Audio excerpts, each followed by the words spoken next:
Hey,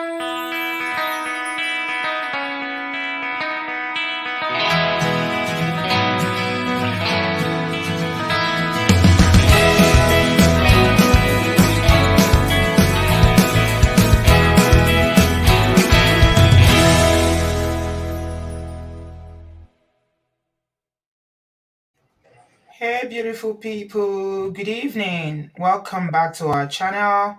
How's everyone doing? Hi, Obodo fam.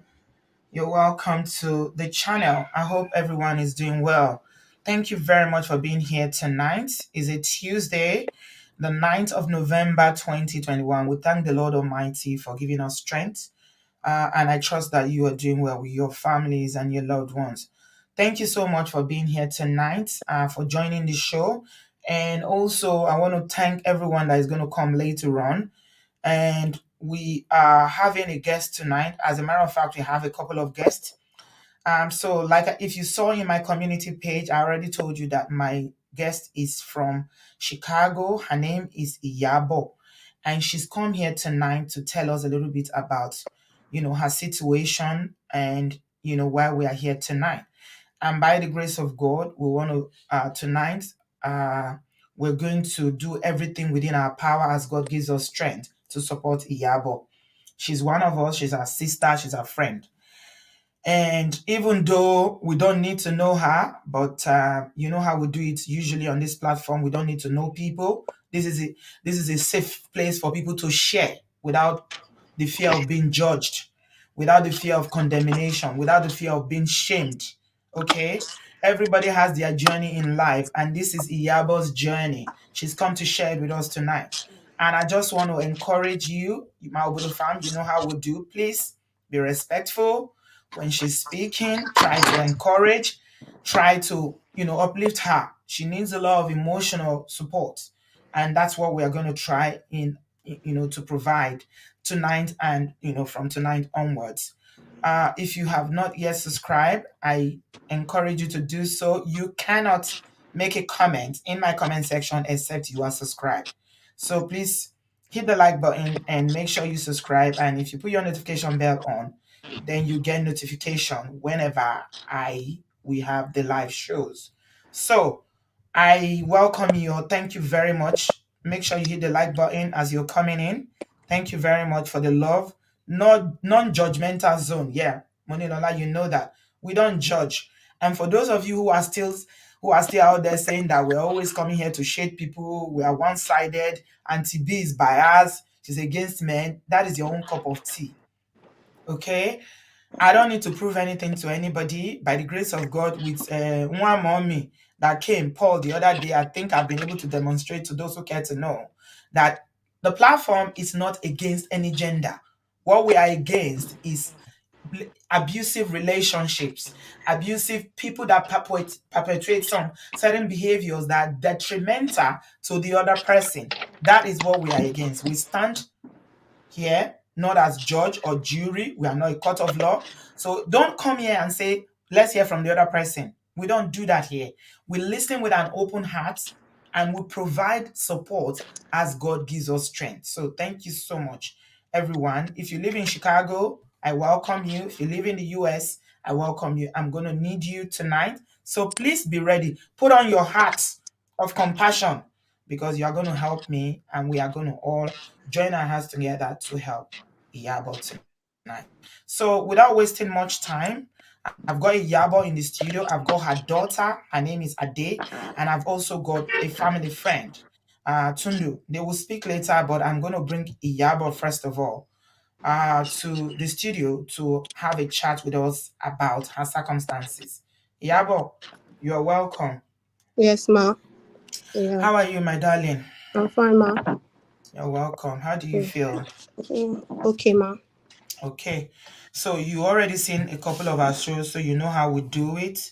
We want to talk to you. So she's going to be speaking English and Yoruba intermittently, okay? Because she's not very confident with her English, but I've told her it doesn't matter, okay? Whatever language, as long as some of us can understand. And fortunately, I can understand Yoruba, so I will try as much as possible to paraphrase whatever she says in Yoruba into English so people can understand. So please listen. and let her just share her story. So Iyabo, start from the beginning, Berelati, the very beginning, how you met your husband. You said you won visa lottery and you brought Yeah, him to the US. So yeah, start from the beginning and tell us about this situation. yeah. Good evening, good afternoon, everybody. Yeah. We was it was my first boyfriend. I don't have any other one except him, and that time I was more like around maybe I was 20 20 years old when we met. We live the same area in Nigeria. So we started our love. So by that time I'm seeing a lot of red flag, as Auntie B is saying it. Because when I'm watching your show, I realized that I saw many things that are supposed to so yeah, king were aware, but me Mm-hmm. were aware by. Mm-hmm. So I started to notice that this is what they call red flag, everything. So but then I don't know anything about that, and we started. Since that time, it's showing me a lot of red flag. After another girlfriend, that when I went to his house, I saw many girlfriends. Sometimes we'll be sleeping with a woman inside. I'll stand outside, sit down there, because I'm somebody that's so gentle. I can't talk a lot. So by that time we are friendly. We are friendly. I'm our. So they be pé ìgbà tí mo wá di pé ìgbà tí mo wá lóyún ọmọ mi yẹn the problem wá bẹ̀rẹ̀. But gbogbo bàtà nǹkan táwọn òbí wa máa ń sọ pé ká má worry pé oríṣiríṣi èèyàn máa ń rí téèyàn bá fẹ́ fẹ́yàn. But my mommy always tell me that this boy you are friending is not a good man. Don't friend him. But Emo, me my first boyfriend, I don't know anybody. And my brother to always tell me that, boss, go outside, go and look for good men. This man cannot take care of you. But I don't listen. So when I got pregnant, we started going. So that time, so but mo wá bímọ, I moved sílé bàbá ẹ̀ nílé. So we moved there. So we are living together. A lot of things is happen. Sometimes he will beat me. I will go and report to the father. The father will say that you don't listen. That's why he's beating you. So because the father too always do something like that to the wife, because the father has like a 5 wives. So time yẹn ó máa ń nà mí, but tí n bá sọ àwọn èèyàn á ní ilé ọkọ ti wà nílé ọkọ, you have to endure kíníkan. So gbogbo ìgbà yẹn àwọn ọmọ mi kéré, but Máyọ̀wá, my daughter always see what is happening. By the time yẹn ó wà ní bí 2-3 years, ó máa ń rí gbogbo nǹkan tó ń ṣẹlẹ̀, but èmi ò notice pé ọ̀rọ̀ ilé ọkọ ni, you have to endure kíníkan. So time yẹn ibi tí mo ti wá notice àwọn nǹkan tó ń ṣẹlẹ̀. Time yẹn mo wá lóyún ọmọ mi second born. Time yẹn la lọ sí registry, ta ṣe registry everything. So wá dijọ́ yẹn mo sùn sínú ilé. So when I came back from torí mo ní shop tí mo ti máa ń ṣerun. When I came back, so ó wá rẹ̀ mí, I'm so tired, I sleep inside. So my husband just came in, say, why did you sleep like that? Why did you put your head where we used to put our leg? I said, I'm so tired, because my pregnant was like 8 months plus at that time. I said, you this man, leave me alone. I'm so tired. I don't know how he's doing me. So my husband just went out to go and bring a big bowl of water, just pour it on me, on that bed. So I now get up. I started crying. I sit down on the chair, and she now put cloth on the floor and lay down on the floor, and he sleep. Me, I can't sleep. I sit down there. So I was crying. So when Batilẹ̀ wá mọ́ṣá, I now go to my mother's house. I told my mom. My mom said that I told you before that this man cannot take care of you. I says, okay. So after that week, 2 weeks, I delivered the baby. That's my second born. So since that time, kò ní fowó oúnjẹ sílẹ̀, he won't leave money for food. I shall maltreat everything. So I shall continue láti endure. Sometimes tèmi àti ẹ̀ bá ń jà mí pé à ń argue fowó. Bàbá ẹ̀ á máa sọ fún pé obìnrin tí ò bá ti gbọ́rọ̀, ọkùnrin máa ń teach ẹ̀ lesson. So Nisuru, thank you very much. You are doing very well. Unṣe dada. Bó ṣe ń miss ẹ̀yìn, I like it. So pé mo sọ fún ẹ, it's not everybody in the comment section in the studio that understands Yoruba, but I like as you are mixing it. Eléyìí tó bá lè sọ, anyone you can say in English, say it in Yoruba. Okay. Temiti is interpreting. She's paraphrasing for us in the comment section, Neka. And then any of you that does not understand what she's saying, she's speaking it and mostly English, but a bit of Yoruba. So the summary is that how they met. She said she saw many red flags, but as at that time, she didn't know what red flags were. Until she started watching my videos before she even realized there was something called red flag. When they were dating in Nigeria, her mother basically told her not to marry him, that he's not a good person. He was very promiscuous. He had many girlfriends. Sometimes she goes to his house. He will be sleeping with another girl in the room. She will have to wait outside. She's a very quiet person. She's very, very, one of these calm, kind of, shy person. So she didn't mind. Yeah. So they got married and the abuse continued and they were living in his father's house. And the father used to tell the man that a woman that does not listen, the husband has to teach her a lesson. So he used to, beating up and down. One day when she just had baby, he poured water on her and all that. So Temiti is going to be paraphrasing so that if I break her too many times, she will not remember and her chain of, thoughts will be lost. Okay, carry on, my darling. So later on, when I had my baby finish, so everything's continued. I won't leave money for food. So sometimes I'll cook. Because I'm doing hair. A lot of people know me. I'm doing hair for the Unilag students. They know me everywhere. So I don't even care. That he didn't leave money for food. I will cook. I will bring money home to do everything. So he always play lottery. Since before I met him, he's playing lottery with the girlfriend, everybody. Even though when I met him, he's playing lottery with everybody. The girlfriend trying with the sister to playing lottery. So when he met me, so he started playing the lottery. Played the second time, we won. He's the one that played. So we won. Me, I won the lottery. So when we want to go for interview, she think like, you. I don't think we can make it because you don't know how to speak English. You don't know anything. So I told him that God will do it. That I didn't hear English. I know God is with me. So I started going for small class to So this is learn. American Visa Lottery that you won. Yes. Okay. I In started going Nigeria. in Nigeria. I started Okay. going to one small class to brought up the English a little bit because Mm-hmm. in the exam, because when I left the school the second year, like second year in high school. When I left the school, because my mommy did not have money. My daddy was died maybe when I was 7 years old and we are 5. My Yeah. mommy is trying for us, but he can't get the money. And I told her that let me go and learn work. Let me leave the school. That's when I go and learn hairdresser, and I spent 3 Hairdressing. years there. I know the work very well. So when I went for the interview, so we write it in the interview that I know fashion designer, and my high school I passed government. I passed government and maths. That's what we do with the paper that we take to the interview. So when we are going, I saw one woman sew cloth for me in the dress because dress always fits me. So when we get there, those people are now admire me that, oh, you look beautiful, you look so when.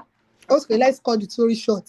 When we get there, so my husband, when they are calling the people that's doing the interview, my husband now telling me that, but dear Yabo, I don't think we're going to get this thing. See, they are refusing person. You that you don't hear English, how are we going to do it? So I now stand up from his side so that I can concentrate. I want to go and sit in another place. So they now call me. When they call me, they ask everything. They just ask more questions, like 10 times 12. I get it.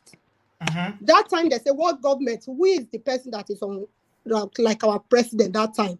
So I answer it. And they asked me that, what side am I sleeping on the bed? I answer it. So then I say, congratulations. And they call my husband, say, come. What side your wife? Well, my husband started like fearing, like scared, like because they didn't give us. So when they call him, they ask him, what side your wife is sleeping? He started shaking. So I now use my leg to tap his leg that I'm sleeping in the right side. You are on left side. Mo sọ ní Yorùbá fún. So bó ṣe dá wọn lóhùn nìyẹn. Wọ́n á béèrè question. They ask question for my children too. They answer it. So they say congratulations. But said that's how I passed the interview. So when we get here, my husband started treating me bad. So When you we came get from here, Nigeria with him and your 2 children. yes, that time Okay. they asked me to come first. He said no, he cannot allow me to go first. That if I go first, that's me, we won't marry each other again. So we now come together. So when we get here, everything now started treating me bad. So when we get here first month, I noticed that I'm pregnant with my third born. So I started working. The day that we get here, the second day, I started working. People are now directing people to me. The first person that I did hair for, is tell another person. They started calling me. I started doing hair, making money, and it's not doing The anything. second day you go to America, you started Yes, making hair. yes, I started doing hair. So we gather the money, we rent house, we do everything. So when my husband starts work, and I tell him, Deji, they say this is how they are doing. No, before that time, the person that will stay in his place, the person is telling my husband Don't that call his name. Try not to call his name. okay, the Má person is porúkọ telling ẹ̀ mọ́. okay, the person is telling my husband that this is how they are doing in America because the person doesn't have wife, he's living by himself. He's telling my husband that this is how they do in America. Oh, you'll be paying us only house rent. Your wife will be doing the remaining thing. So I didn't say anything. I just keep quiet. So what he told my husband, that's what my husband is doing. He didn't do anything. When you get money, you pay only house rent. And I have 3 children at that time. I'm doing everything, take care of the kids, take them to school, pay everything in the house. You just pay only house rent. So one day I don't tell him that, why are you doing this to me? These 3 children, only house rent. You can't be paying only house rent because when we move here, I'm the one that gather the money to buy furniture, buy everything. See, this thing is too much for me. He said, please, don't talk. He started beating me. Anytime I talk, he's beating. So by that time I didn't call police. But that time that he's beating me, my second born was so small, it's like 3 years plus. He will be jumping up and down saying my daddy is a winner in the house. Started because he didn't know anything. So it But was like my a wrestling competition yeah, to but the little child. yeah, but my first daughter know what is going on. So by that time, started doing everything. She's beating me sometimes. One day, I was pregnant for my last one because I have 4 children.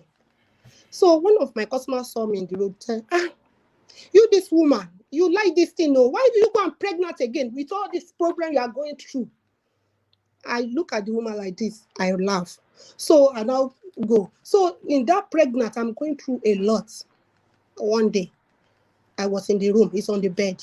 I was crying because my stomach is turning, like something wants to happen to me because the doctor told me that I'm depressed. What happened? I didn't tell them anything. So he now told me that, why are you disturbing me with your crying? Come on, get up from the bed and go outside. I don't want to hear any that stupid crying. I said, are you not the one that gave me the pregnant? He said, if I'm the one, what am I going to do? Just get out. I don't want to hear that stupid thing. I just come outside. I started. So when I get up from the bed, I saw blood coming out, a big blood coming out. So my So you daughter lost now, one. my daughter now stand up, so grabbed me, helping me, mommy, sorry. Started saying that. I don't know who to call. I just called my mom from Nigeria. My mommy just called his friend. His friend now came to our house, take me to the hospital, and he just got up, sit in the front of the car. The friend take me to the hospital. When I get to the hospital, that's when I know that the baby is a twins. I lost one. So I So lost your one. husband sat in the front of the car when Yes. the person came to take you to the hospital. Yes. He didn't volunteer to take you to the hospital when he saw No. that you were having you were in No. pain and you were No. pregnant. Yes. So that's when I know that the baby is a twins, and the doctor said I lost one. I told the doctor, please, can you help me flush the remaining one because I don't want another problem for myself. And the doctor said that this one is okay. They didn't have the same placenta, or she just explained to me that it's fine. So I'm trying to do something, but since that time I'm not okay. He started frustrating me inside the house. So one day, and I told him that all the tasks we are taking in this country, you are taking it for my children, and I'm the one that taking care of the children. And all the tasks, sometimes we take 11,000, 12,000, you are taking it to Nigeria. It's going to Nigeria every year. And the friend, one of his friends came to America, come and tell me, say, you, Iyabo, I love you so much because the friend always take care of me. If that time I didn't drive, he will take me to where I want to buy anything. He will take me. If I call him, he will come. He assisting me because the friend too doesn't have wife. Our wife is in Nigeria. He's living here separate. So the friend always helping me if I call him. My children know the friend more than their dad because the friend, even the parents meeting in the school, sometimes if I'm not okay, I will call the friend. He will go there. Your So husband people, will not go. no, he will sleep at home. He didn't go anywhere. So the people in our area now saying that the friend is sleeping with me. Mm-hmm. So the friend now said that if everybody should talk what they are like, I don't need to explain to anybody Mm-hmm. that your husband is at home sleeping. I'm helping the wife, and they are saying, my husband now fighting with me that they say this that is sleeping with you. And I told them, if you know that he's sleeping with me, just carry my load and throw it outside and go. He didn't say anything. So by that time, when my pregnant is like 6 months, one day, and that's all the tasks you are taking. Give me 1,500 out of 12,000. Let me go and buy something for my children and buy the something for my baby that is coming. He said, no, you are doing hair. What are you using the money for? I said, all the things I'm doing at home, I can't take care of myself. Look at me. Before that time, I didn't have bank accounts. So if I want to open bank account, you tell me that you can't open bank account because you are not working. You are doing only hair at home. You can't open. So I didn't open accounts. So one of my friends now came. He want to pay me. He said, do you have account? I said, no. He said, why? I said, my husband said this, said that. So why your husband is saying that? You were the one that won lottery. You can do anything. So my husband now take my friend, that my customer now take me to the bank, open the bank account for me, everything. And now fighting with me that my friend, they are teaching me now.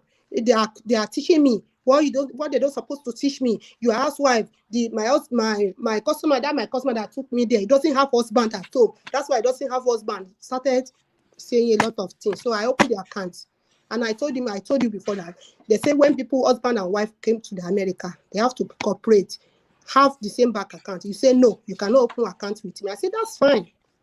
So I started doing something on my own, doing this thing. So one day, my pregnant was 6 months. And now I'm asking about the tax money. He now started beating me. When he beat me, so I now call police. When I call police, I'm now blaming myself. Why did I call police? So police now came inside. I now used my hand to cover my face because blood is coming out from my nose and I'm pregnant. So, and my daughter and my son, first and second, they now stand with me. Mommy, sorry. So when police come near me, just use their hand to raise up my head. So police now say, where is the man? And before the police come, he run, go and hide in the laundry downstairs. So my daughter now answer police that's how my daddy used to beat her and my son. Police say, what? So they now go downstairs, they catch him, they take him though. He spent like 3 days there. And me and one of my customers in suburb, I call him. We now go and bail him again after You 3 went to bail days. him again. Yes, I want to go and bail him again. And I started saying that I will never forgive you. You call police on me. No, can come. I say I don't want you to put your hand on me again. You can be using like verbal abuse, like any abuse, but don't stop. No one is acceptable. Stop touching me Verbal, because physical, none is so by acceptable. that time my daughter is growing. My daughter started seeing everything, started correct his dad, everything. One day the dad is telling me, why are you like this? See, I don't think you brush your mouth today, your mouth is smelling. But that's something, daddy, stop saying that. She's your wife. Why are you telling her that? So you know, say, what's your own problem? You are Omale. You are a bastard.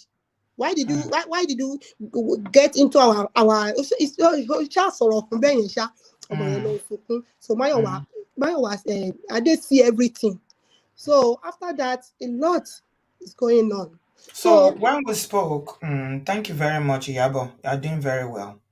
It's a catalog of abuse and abuse, layers of abuse, both physical and mental, emotional, financial, name it. No one is acceptable. Let's just put it out there for anyone listening. I understand that she was just weighing her options in that situation to say, instead of putting your hands on me, Kuku, use your mouth like you usually do. I prefer it. But none is acceptable. When we spoke the first time, also confirm me only that you have become like a laughing stock in Chicago. yes. You mhm. So Tell everybody, me why you felt that way. because Because you said you left him many times and he yes, kept coming back. the 2018 when I started all this thing, I can't take it again. So I told my daughter, I take my daughter and the remaining one, I went out. So I went to shelter home. Shelter home after 2 days. I think again, say, why am I staying this? So let me go back to him. So I went back home. So another time, so I pack out like 8 times, and I came back.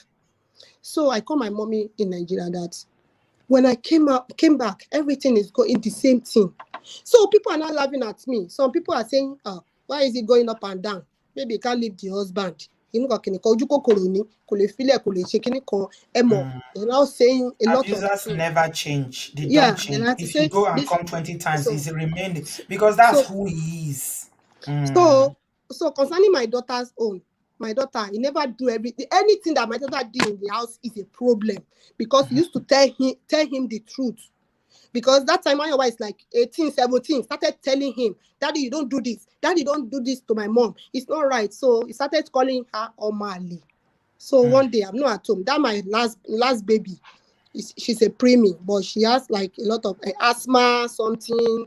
So I used to take her to the hospital every time. That when she was in the hospital, when I deliver him, my husband now go there and say, what kind of baby is this? I don't think he can talk. I don't think he have head. He now asking the doctor, did this baby can talk? Does he have head? I don't think so. So I'll just be looking at him like this. So my you now call them in Nigeria and say, ori omo to se kinima lo bi.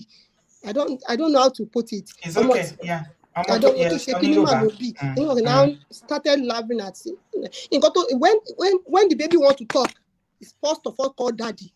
And I told him that this baby that you are laughing at this thing. See, first of all when you want to talk, he call daddy and you answer her. God. So the baby had some challenges when the baby was born. Shobirini Abokunrin. Okunlele. So she had some developmental, or she had some challenges with her birth and everything, and she had some challenges, and she said that she was going to the hospital frequently to take her there, but the husband was mocking them, was basically mocking them and saying, "Look at the kind of child that you gave birth to. Is a disabled child. Is the child that is not complete. This that." He was saying all sorts of things. He called them in Nigeria to be reporting the kind of child that his wife Yabo had is not a complete child. My goodness. My goodness. Wow. Okay, carry on. So my daughter Ade now started telling him that my daddy, you can't do this, you can't do that. So one day in the house started cursing me. So that's the last day that I vowed that I will not let these children see me and the dad fighting again. So that day started fighting me. So he now pushed me to the wall. The wall now break. The wall break. So my Ade and the brother now came inside and now carried their dad, throw him on the bed. Do you want to kill her? So after that, The wall broke with your yeah, body slammed against your head yeah. and your body. Yeah, so Ade and the brother now go, they now carry their bag there. They are leaving this house today. You. So I now run, follow them, say, please, my children, it's because of you. Please, they are now telling me that it's not because of us. It's because of us. You have moved out since. You moved out like, and you came back. I say, it's not like, it's not me. It's because of you. I don't want to leave you. They are saying if a woman is in husband house, it's because of children that is suffer. That's why I stayed there, so that. And when my wife is telling me something that, mommy, when I get into college, I will not come back to this house. I thought she's playing. So by that time, my wife will move to college. She and the dad always fight. One day, I'm with my daughter in the hospital. My mommy is here that time.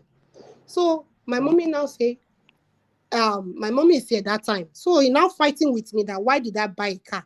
I said, you can't give me your car. Sometimes the baby will sick. My third born, he has asthma too. He will sick midnight. I will call you, and the 5 minutes to the house is your work. I will call you. Come and carry me. The baby sick, can't breathe very well. I say you can't leave your work, and you are working nursing home. You are working close to me. That time I have not started working. So why can't you come and carry us? Say no. So I'll go outside like 2:00 midnight. I'll call Uber. They'll come and carry him to the hospital. And one day the Uber man is telling me, where's your husband? I say my husband is at work. I said this is where he's working. Say, what kind of man is that? He's a stupid man. Why he can't come from the work, come and carry you? You let you stand outside by this time of the day, and the man dropped me in the hospital that time. So I'm thinking. So I went to go and I told him that I want to buy a car. He said, no, you can't buy a car. I say, I need the car. You can't leave your car for us. And I'm having a lot of challenging with these children. I said, no. So I now go to my church. There's one man there. I say, please, my credit is not good. I don't have credit that time. Can you help me with the credit? Let me get a car. I'll be paying it. So the man now helped me. I get the car. So when I bring the car home, start another problem. That time my mom is with me. He beat me with my mom. My mom is on the chair like this with boxer. Why did you go and bring? I say, it's my money that we used to be paying it. It's not your money. Hmm. Why is it a problem? Started beating me. Since that time, my mommy said he's not coming to America again. My mommy changed the flight and went back. He said, boss said, you need to leave that man.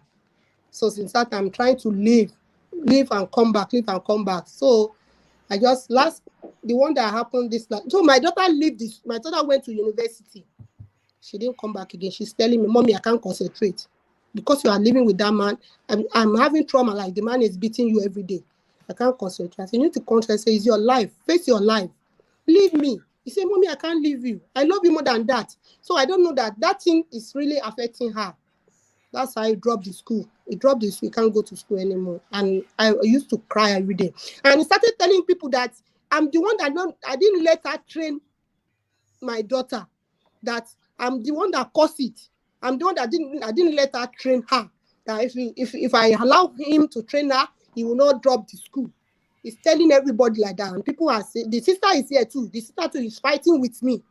When the sister came here, I used my paper, everything to rent house for her. And the sister now telling people bad about me. People are now coming to meet me that why is your name so. One woman like this telling something. I say, okay, leave her. So So I want to ask you something because you brought up Ade, and Ade is here. She's a young adult, beautiful girl, yeah. and she's going to speak to us in a minute. You said something to me, Bata Koko Soro. You Mm. said that we in our culture we say that we stay in very bad marriages because of children. That now you Yes. want to realize that it is the opposite, that you should leave Yes. because of the children, because you stayed. How long were you in this marriage until you just recently left again? How long? How many years? Let's say It's over 20. It's over 20, 23 years. okay, so you stayed in this very, I don't even know have the word to describe it. Toxic is not enough.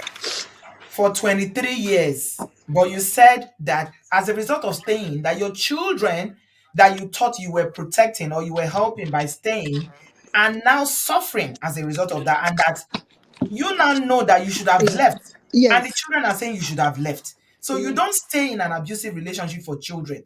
You leave because of the children. Because the abuse, Omar Konwo, and you said is actually affected your daughter. Yes. Okay. Let's bring in Ade. Ade Okay. is here. Let's hear from Ade. Hello, sweetheart. I welcome you to the Hello. platform. Yeah. So you've been listening Hi. to your mom. We've been talking about your mom and dad. You are a young adult, and I believe that you have your own opinion about the hmm situation. And just tell us how you feel about your mom, having been through all this, and especially because she thought she was doing you guys a favor, that's you and your siblings, by staying with your dad. And tell us a little bit about your dad as well, and your relationship with him. I'm actually very emotional right now just listening to my mom speak because I didn't know that she's been going through this for 23 years. It actually is just very, very heartbreaking for me to hear that. It's okay. It's okay, sweetie. Do you want us to give you I'm a minute sorry to to come cry. back? No, Yeah, I'm we fine. can come to Tudun and then we'll come back to you. Okay? Okay. I'm really, really sorry. I'm terribly sorry, Ade. No child should have to go through this. It is just so sad. Nobody should go through this. So I'm going to go to Tundu. I'll come back to you. Tudun, Okay. unmute yourself, my darling. Hi. Hey, Tudun. Yeah, so you are also in this, I mean, you are aware of the situation, and what comes to mind? What do you have to say? My sis, my big sis, I've known her for the past I think 5 years now, and I've always heard her struggles, her story. She's really close to my mom. She comes around, sometimes to make my hair, my mom's hair. Sometimes I go to a place to make hair. We became sisters. Hmm. And there's no time I see her. And whatever she says, I can see the pain in her eyes all the time. Sometimes she's so sad, telling my mom what she's going through, and telling her that nobody's actually helping, no one is supporting, no one understands. And I can't really go deep because I don't live with them, but the Hmm. little I see and the little she says, that's just what I can say here. Hmm. She has been through a lot. I Hmm. was telling a few days ago, I was like, you look better, sis. You Hmm. look more beautiful. You needed to see my sis about 2, 3 years ago. She Hmm. was looking a bit older than I age, and I used to tell her that you're stressing yourself a lot. She's an hardworking woman. Trust me. If you see this woman, you will know that she's very hardworking. She's such an hardworking woman, a very gentle, and she has the most beautiful heart, honestly. And this is not just to make people say whatever, but this is just the honest truth. I Hmm. see everything she does for her children, but this man, honestly, sometimes I don't know what to. I try to respect that, the space, not to say some words to this man, but trust me, this man is terrible. I think he's sick. He I think is. he's mentally unstable because He it takes is. only somebody who's got He some is. damage, some The kind the of the ma'am. mental imbalance Yes, the most to the most troll their painful own part. child, a child Yeah, that they are responsible yeah. for, The to most be painful trolling part. a child. Yes, ma'am. The most painful part of this whole issue is the fact that she told me of recent that they went for Ade's graduation. From she did a graduation few weeks ago, I think. And this girl was really happy. She was really happy that she graduated from that school, and she ran to meet the dad, just to hug the dad.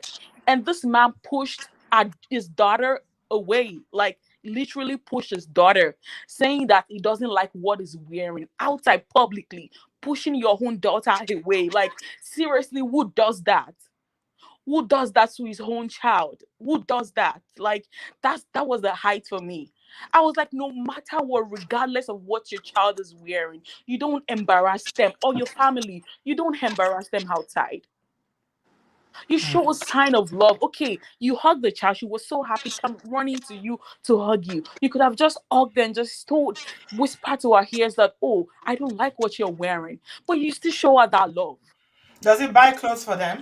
He doesn't do anything, to the best of my ability, to the best of my knowledge Does your right dad now. shop for you, or I mean, tell us about this graduation thing that your sister family friend has spoken about. I dropped out of college because I was in a very dark place and I felt like I didn't have any support. And after dealing with that and like the guilt and like shame that came with that, I decided, I'm really good with my hands. I can do hair. I really love doing people's nails and doing art. I'm an artist. So I like to draw and just decorate things. So I love doing nails. So I decided to go ahead and take all the money I was getting from unemployment and Hmm. I put it in nail school because I lost my job from COVID. So I Hmm. was getting unemployment. So I was like, instead of me to just be doing things, let me just put this into something else since college didn't work out. So I went ahead, went to nail school, and I graduated September 25th.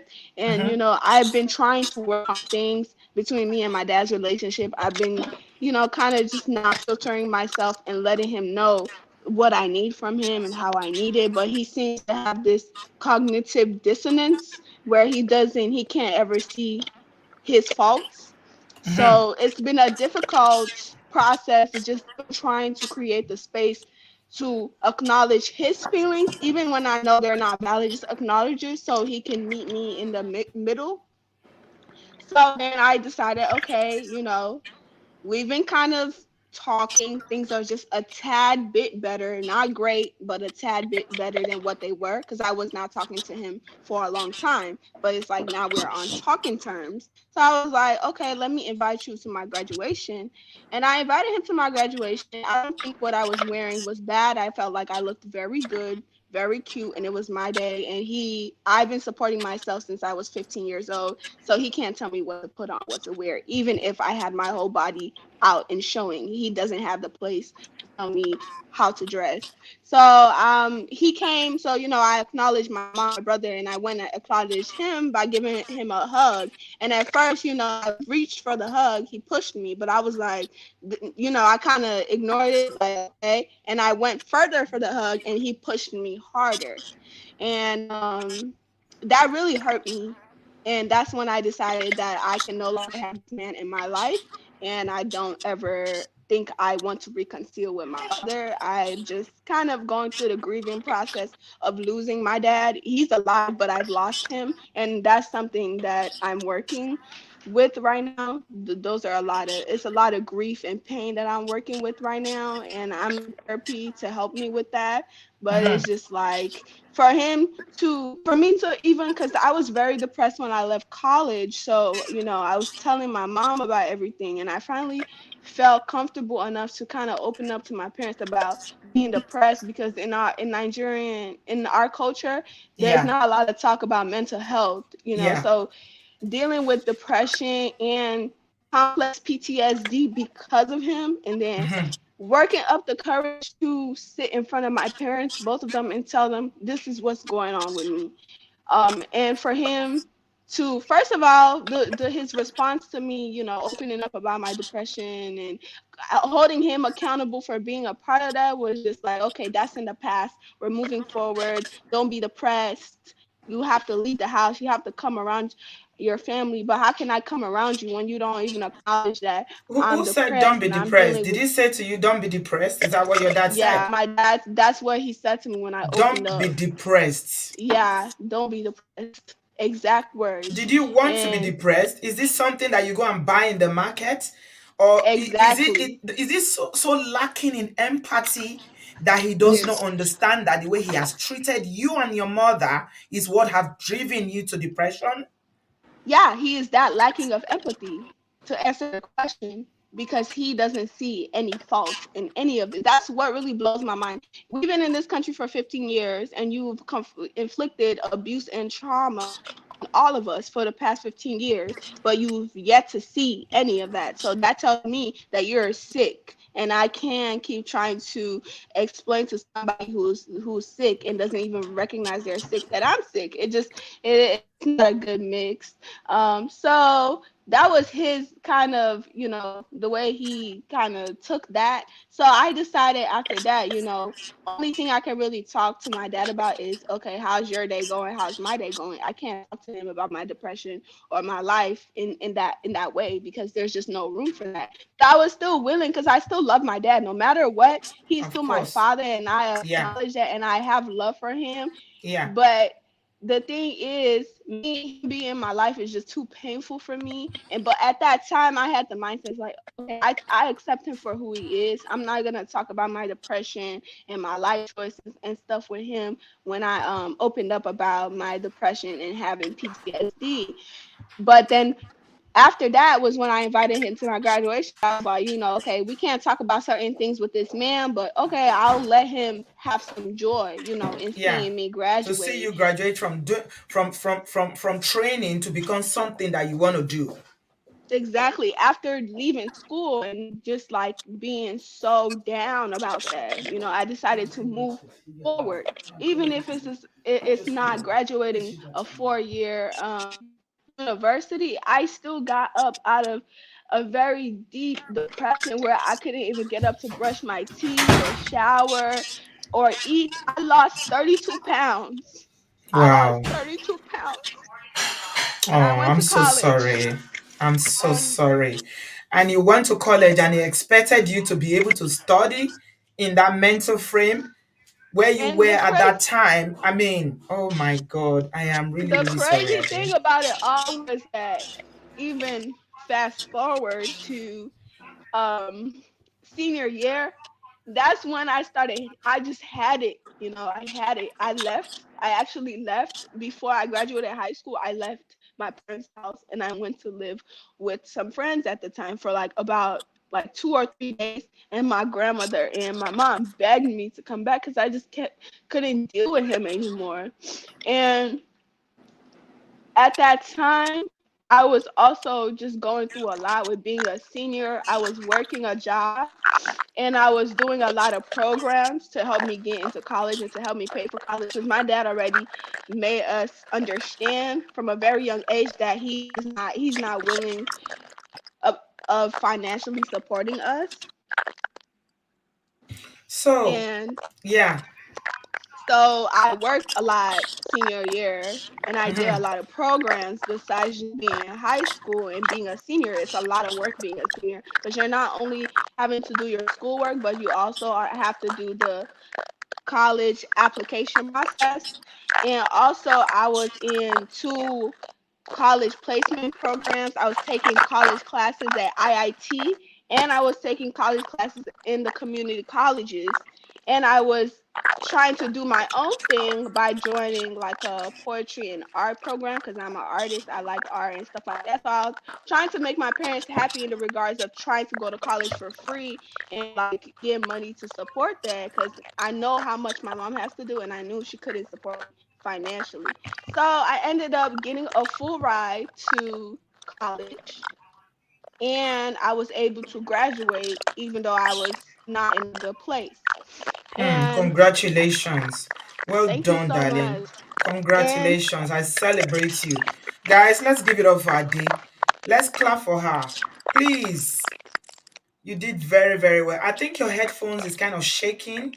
If you can just help me to monitor that because it's making a is lot it of better rattling now? noise. Yeah, there's a lot of rattling noise there. It might be from your headphones. If you help me I'm check not it. sure. I think it might be somebody else has their mic on, but I'm gonna Oh, turn my okay. mic off. Okay. Yeah. Okay. Yeah, Yeah. I turned my mic off and the sound was still there. Yeah, So it's I not you. think Yeah, okay, it's gone. Yeah, carry on, my darling. I want to really, really celebrate you and congratulate you for, against all odds, being able to graduate. Wow, wow. And I mean, your mom kept saying something to me when we first spoke before the show that she stayed because of you and your siblings. And if there's anybody out there, because now, by the grace of God, I know your mom has left and she's not going back. By the grace of God, she's never going back, except she doesn't like her life.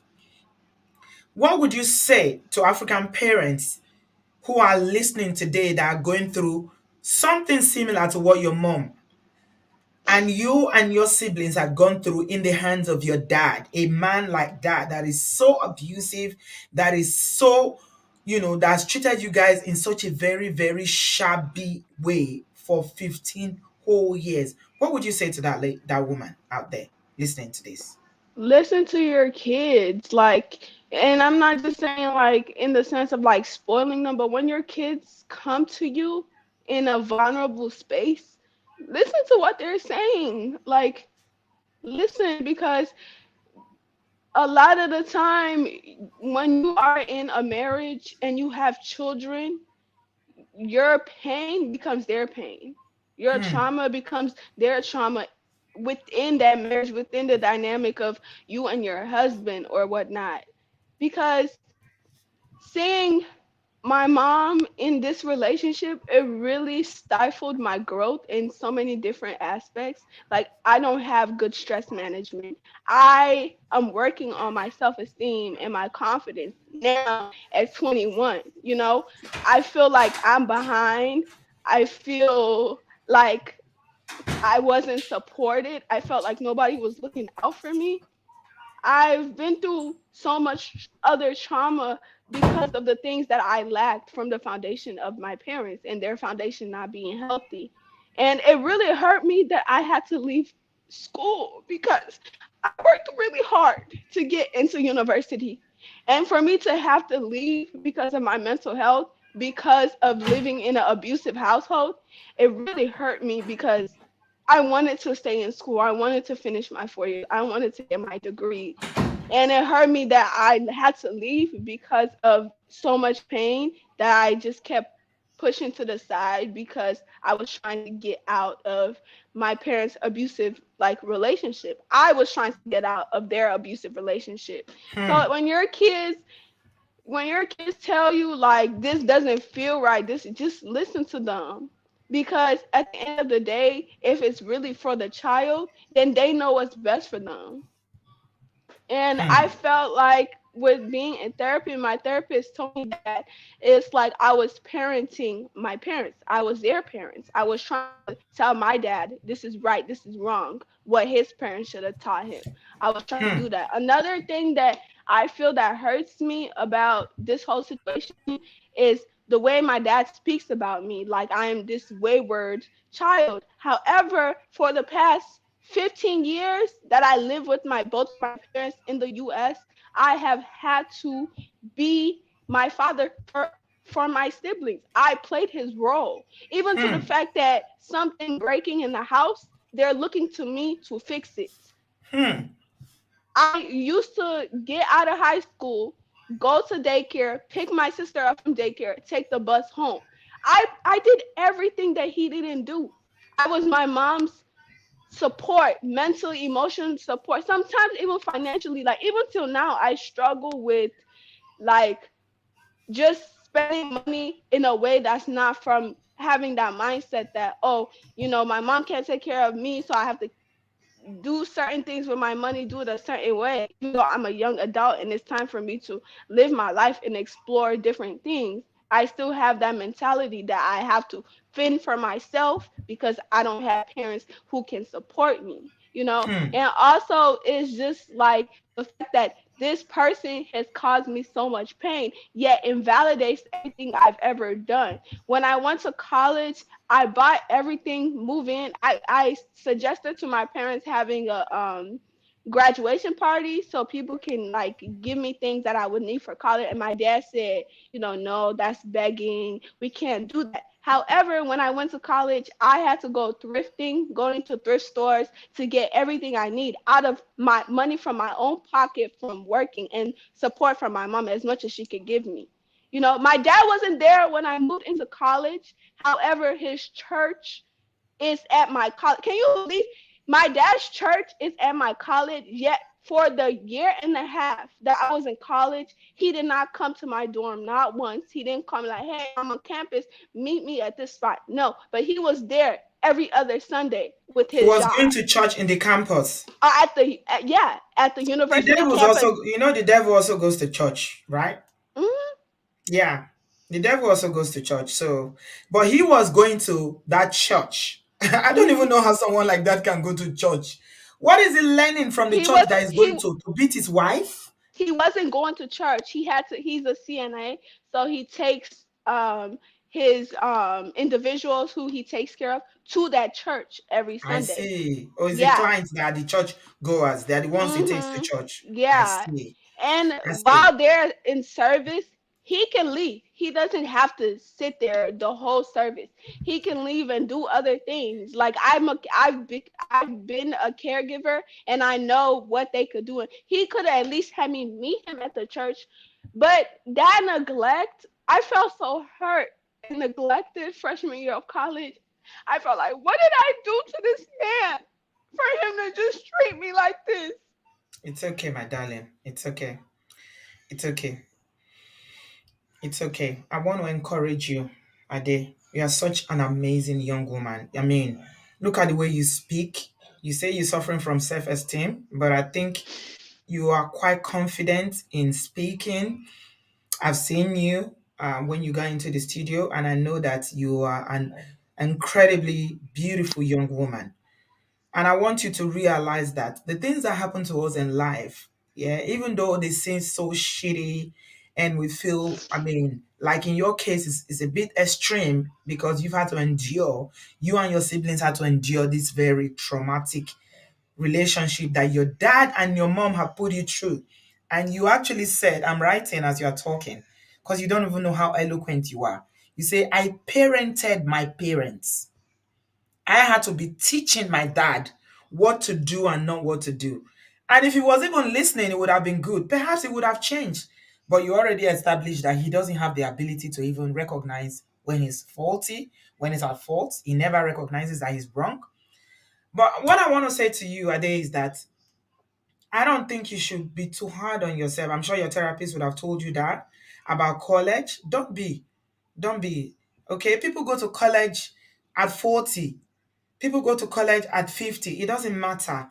Everyone has their own stage in life when they do things. Don't compare yourself to your friends or people who they have a I mean their own background is different from yours. So I don't want you to do that to yourself. Please. There is nothing wrong with you. You are an amazing young woman. You are beautiful. You are intelligent. You are so sound. You speak like an orator. And I don't want you to beat yourself up about not being able to sustain that university education, okay? Sometimes university is not for everybody. You've already recognized that you are gifted, you're an artist, you like using your hands, you like making hair, doing nails. If that is what your passion is, why not? Why not? And if you choose in the future that you want to go back to university, by all means, the schools are always open. There's no age limit to university education. So please be strong, okay? Please be strong. And I'm so glad that you're already in therapy. I think the thing that really broke your mom's heart the most when I was speaking to her is the fact that, you developed depression because she had left and kept coming back to this abusive man over and over again. And she has exposed you as a result to this, very, very, let me call it demonic, marriage for this long. I think your mom is actually very heartbroken about that. But you know what? God is a God that is able to is a God that is able to fix anything. I don't know if you're a Christian or a believer, but I am. I believe strongly in God, and I know that the power of God is able to do anything.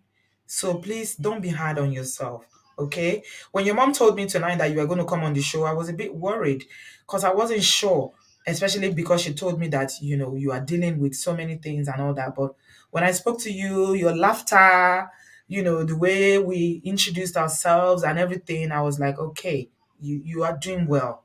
Okay?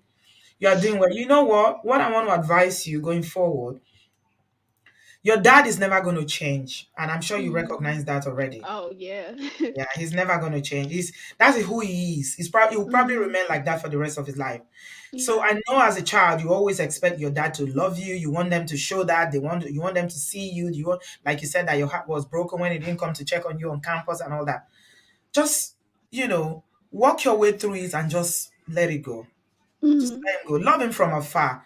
But I will advise that you don't continue to expose yourself to further abuse now that you've left Mhm. home. Don't. Oh yes. Because it's your parent doesn't mean that you continue to allow him to abuse you and your mother and your siblings. He's done it for 15 years. Move Mhm. away, love him from afar. Okay? When you can, Yeah. I'm not saying don't say hello to your dad, say hello, hi dad, how are you? And keep it moving.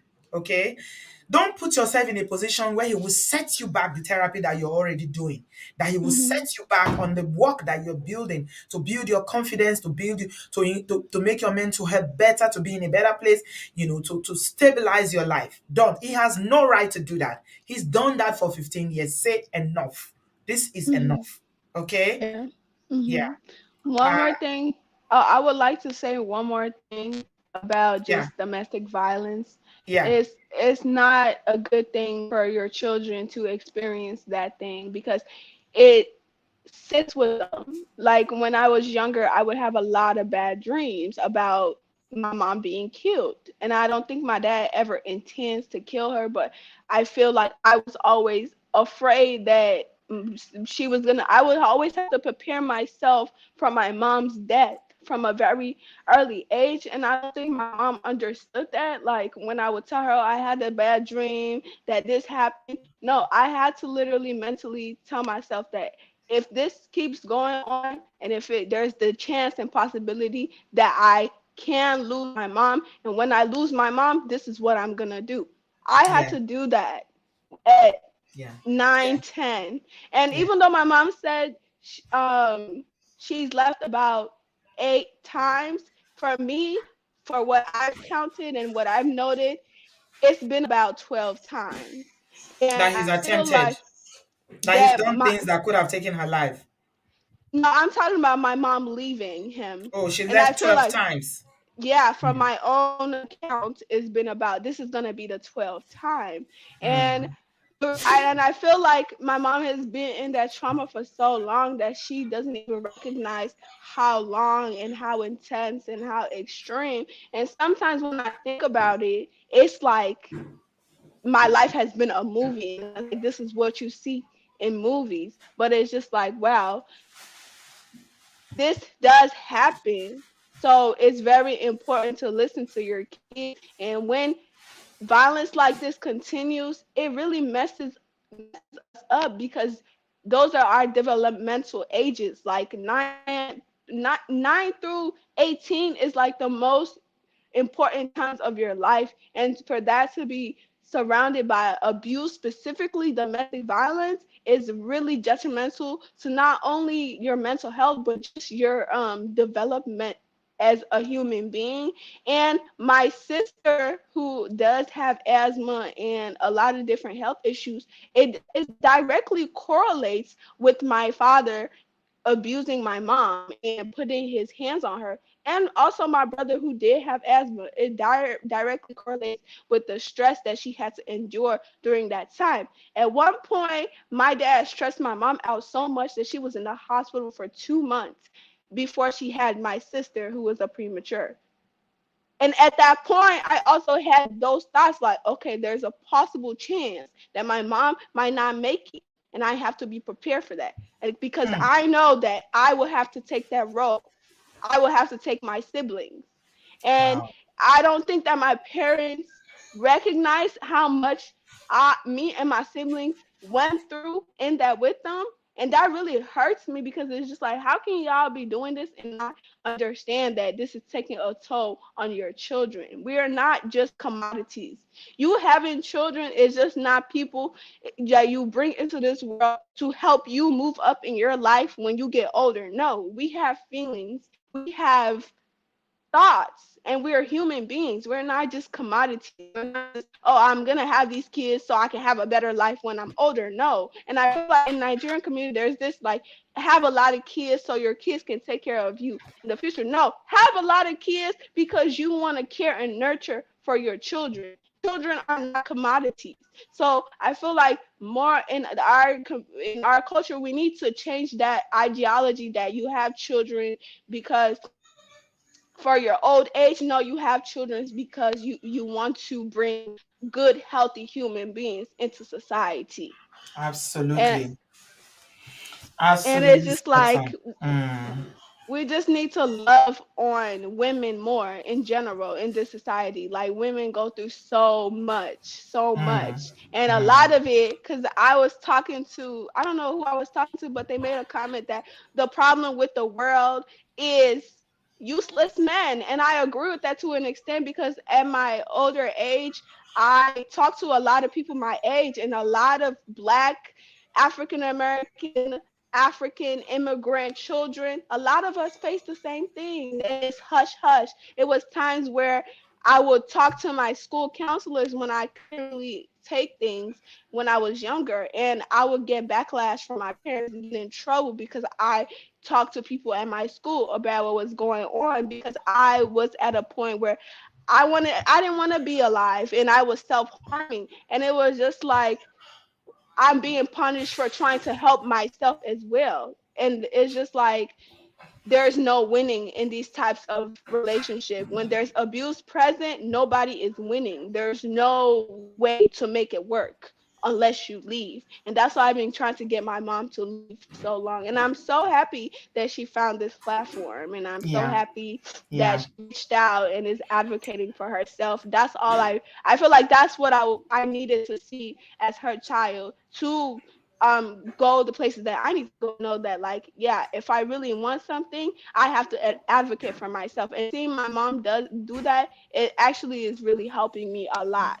Yeah, we're gonna be here for her by the grace of God. Thank you so much, Ade. Very well articulated.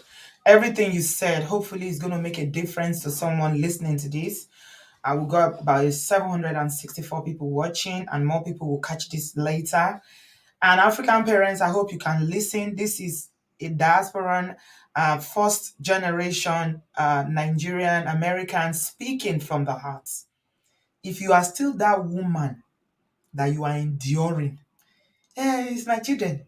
What will people say?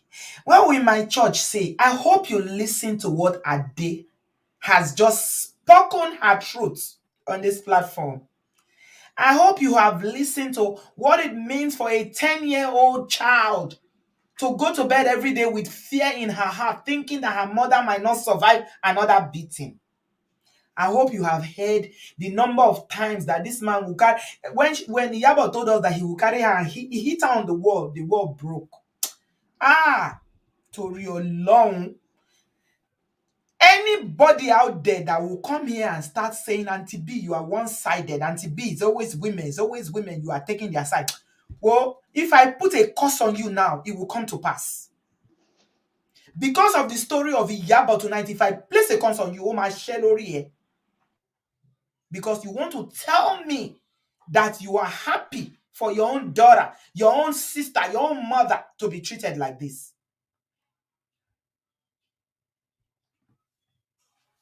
Wow. Iyabo, I hope you've heard. Ó ti gbọ́rọ̀ tọmọ ẹ̀ sọ. Ṣé o ti gbọ́? Ò ń sunkún. Má sunkún. Your salvation by the grace of God is here. Your daughter said 12 times you've gone back. Oh, ní padà mọ́. Lágbára Ọlọ́run. You will never. Well, let me tell you something. They don't take marriage passport to enter heaven, no. Yeah. Ṣé o ti gbọ́ báyìí? They don't take marriage passport to enter heaven. You've tried. You've given enough. And I'm grateful to God. I'm grateful to God that you stumbled on our platform and you were able to reach out. Your daughter said that has really motivated her because it's like you are advocating for yourself. You are actually going out there to seek help. And the help is already on the way. Má worry. Fọkàn ẹ́ balẹ̀. Ṣé o ti gbọ́? Fọkàn ẹ́ balẹ̀. Fọkàn ẹ́ balẹ̀. You will not go back by the grace of God. He should even be in jail for all the things that he has done. But okay, he would meet his Waterloo. Karma is waiting. So you've heard what your daughter said. Do you have anything you want to say to Ade before I take Esther is here. I want to speak to Esther briefly before I open my comment section for people to come in. Do you have anything you want to say, Iyabo? Chauffeur, sorrow. I just want to say I'm so sorry for her about what is going through. I don't know what to say. I'm okay. Let's go on. It's okay. Bele. You are both victims. It's not everybody that has the strength to live and live like that. So I'm not going to come here and say, why did you do this? Why didn't you do this? We don't blame anybody here. We don't. We are non-judgmental. Because it's not everybody that has the strength to live and live. And anytime now I move out, started calling people to call me. To beg calling you. the family, calling them to call me. As now that I'm on this platform, all of his friends is calling me. I'm just. You are going to change your number. Because this is what you will do. It's because I'm using it for my business. Okay, if you are using it for your business, block all of them one by one.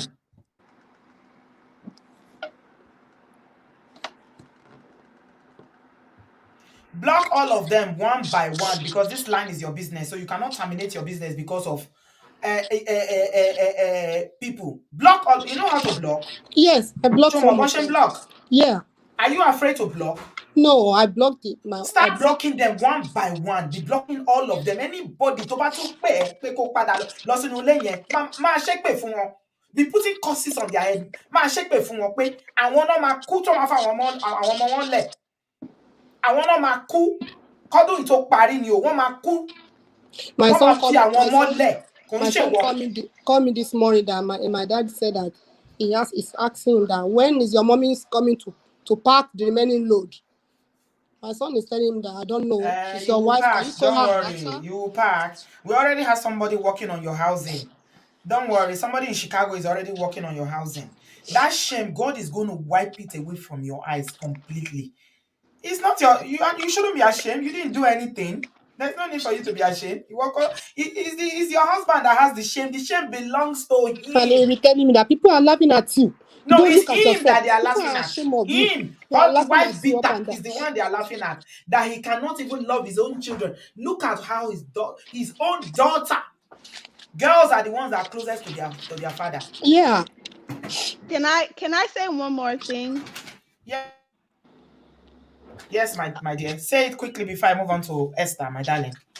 I just want to say that another thing that made this whole situation feel very lonely at a lot of the time was seeing pastors come into our house and make my mom get on her knees and beg my dad and say sorry to him for the fact that he put his hand on her. And then going to the same church and having these people have sermons about how to be a woman and standing up and speaking up that, like, I don't agree with this. Honestly, I don't consider myself a Christian. I don't believe in Christianity because of this. Seeing the people who are leaders at the church condone these behaviors and shame women who chose to leave these types of situations at our church and make fun of them as women who don't have husbands, women who left their husband, and see them allow and give him the power and make him feel so confident in his abuse. It really made me struggle with my relationship with God. I am Yeah, spiritual, but I don't consider myself a Christian because of this fact. Seeing the yeah, church support my father be an abuser and watch them put my mom down to the ground, literally. And it's yeah. just so lonely when it's not only that you're being abused, but the whole community from the church, from the culture supports the abuser. Mm-hmm. It's really difficult to get out of. And I really feel like that's the main thing that has caused my mom to keep going back. Is the Yeah, fact that everybody supports him, but not me. But I'm the one being abused. So therefore, maybe what they're saying about me is right. it's But right. it's a Yeah, lie. It's all a lie. It's easier yeah. to protect the abuser Yeah, we because understand that, Ade. Don't worry. We understand that. We know. We've seen it. And that's what we are trying to on this platform, all these stereotypes about Christianity, house of God, men of God, women of God, church family supporting abusers. We are saying no to it. We are creating awareness. Pastor's wife are living marriages. Now, don't worry. I will advise you, don't let that affect your relationship with God, okay? God is not the author of confusion.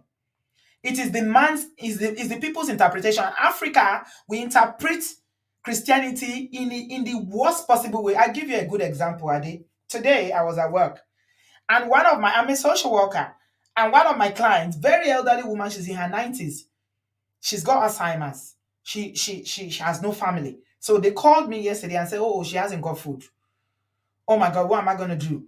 She's got money, but she cannot access the money in the bank because she's old, very frail. She can't get out. She's at home. I said, okay. I had to quickly arrange for a carer to deliver some food to her. And I went to a food bank today. I swear I was going to take a video of that thing when I was doing it today.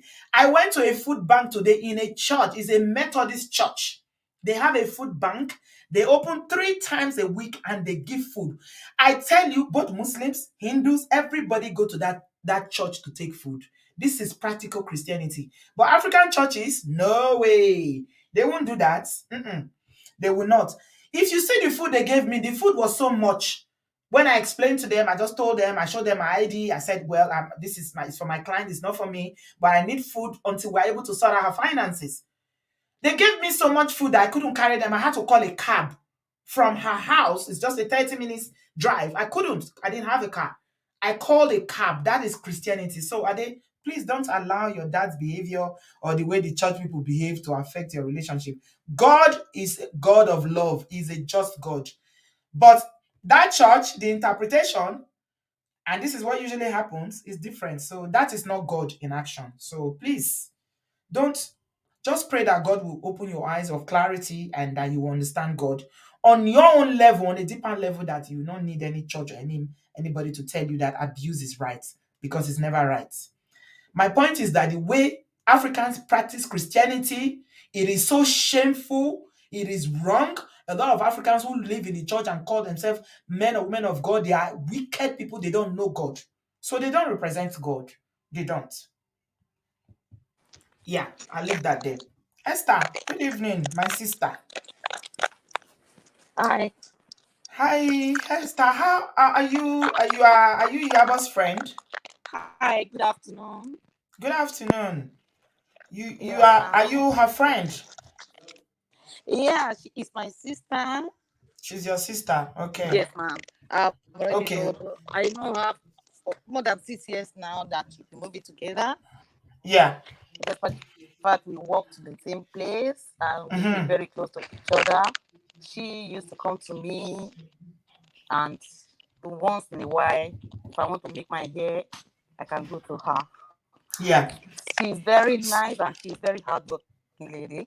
Since Mm-hmm. I've been with her, and she's very honest. Since I noticed this abuse in her, most of the time I used to tell her, "Oh, Iyabo, please do take care of yourself because you are so lame. I don't like the way you are. You are so hardworking and you work too hard. You come back from work, you not sleep. You'll be making hair for people.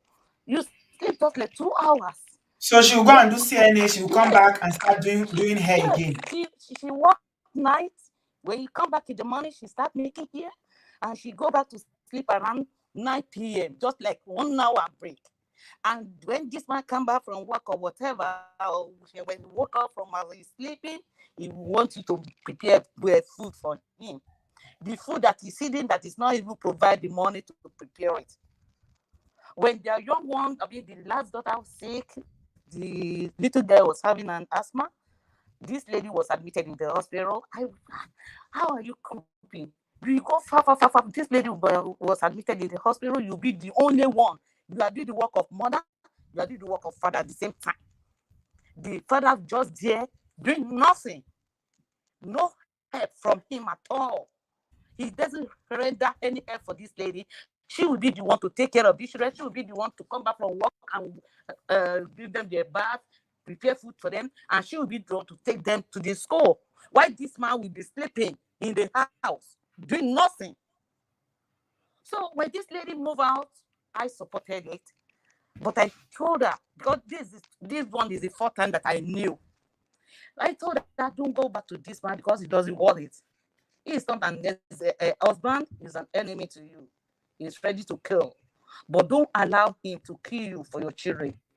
Don't go back to that. But it seems like there's something like maybe juju or something like that that they are using to, draw this lady back. But I know Yeah. from this moment that the yoke is already broken. He Amen. will not go back to that house in the mighty name of Jesus, because I really pity her. I pity her. No rest, nothing, 24 hours, working like Jaka. Why? Hmm.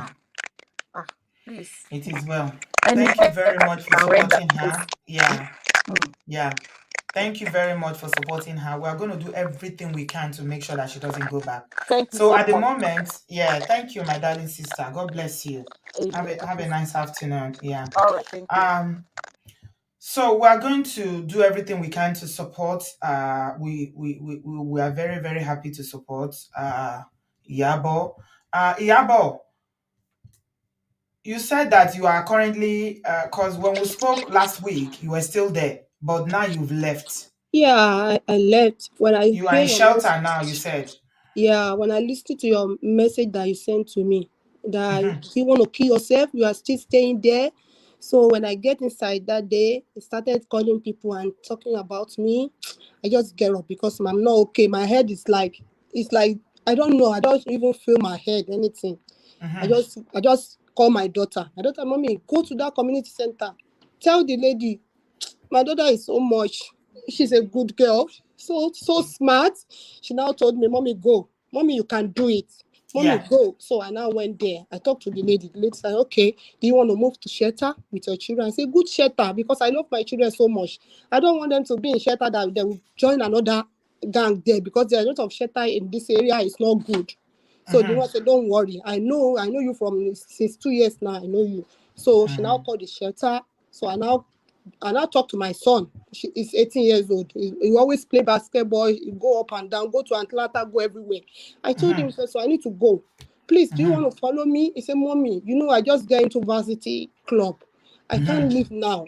I said, okay, because the card I'm using before, I gave it to him. I said, okay, you have car now, everything.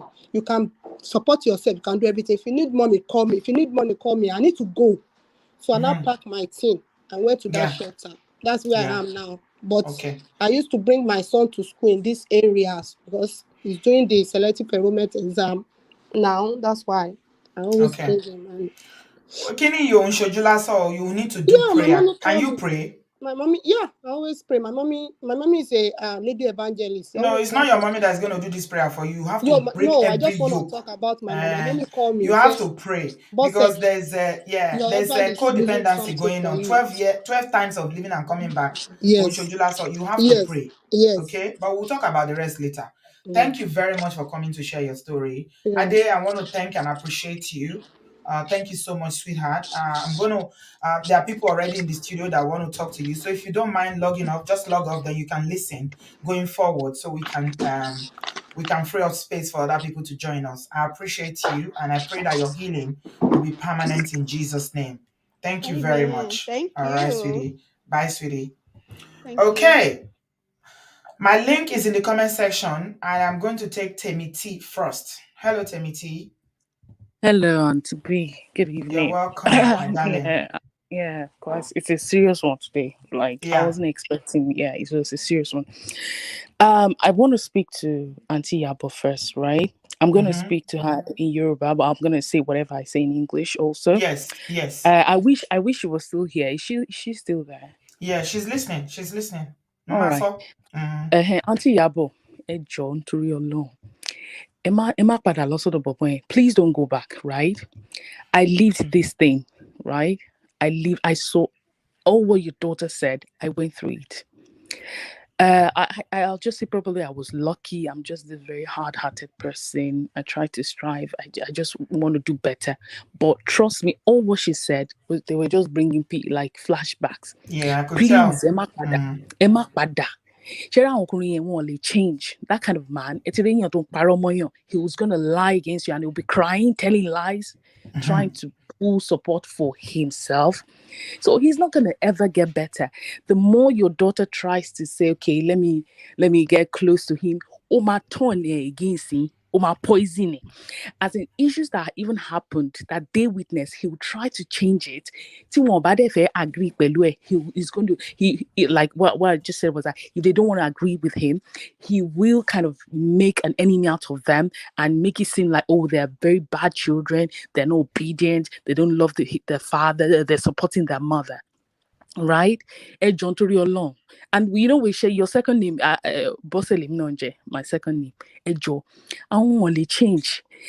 At some point I told my mom, I said, do you want to die? I had to tell my mom, Woman, Emma, cool, you could die, nothing will happen. This man will move on. Please, what is it about this man? Okay, forget. Don't tell me you're here because of us. I don't want to hear it. Yeah. I don't. It got to a stage, Auntie Iyabo and Bommy. It got to a stage, I Mm-hmm. almost was in physical fight with my dad. So you tell me you're staying there because of us? There's so much toxicity. Even for the fact that you're allowing your daughter to see that much toxicity. Just to imagine in only Burubeng in the first place. It's bad enough.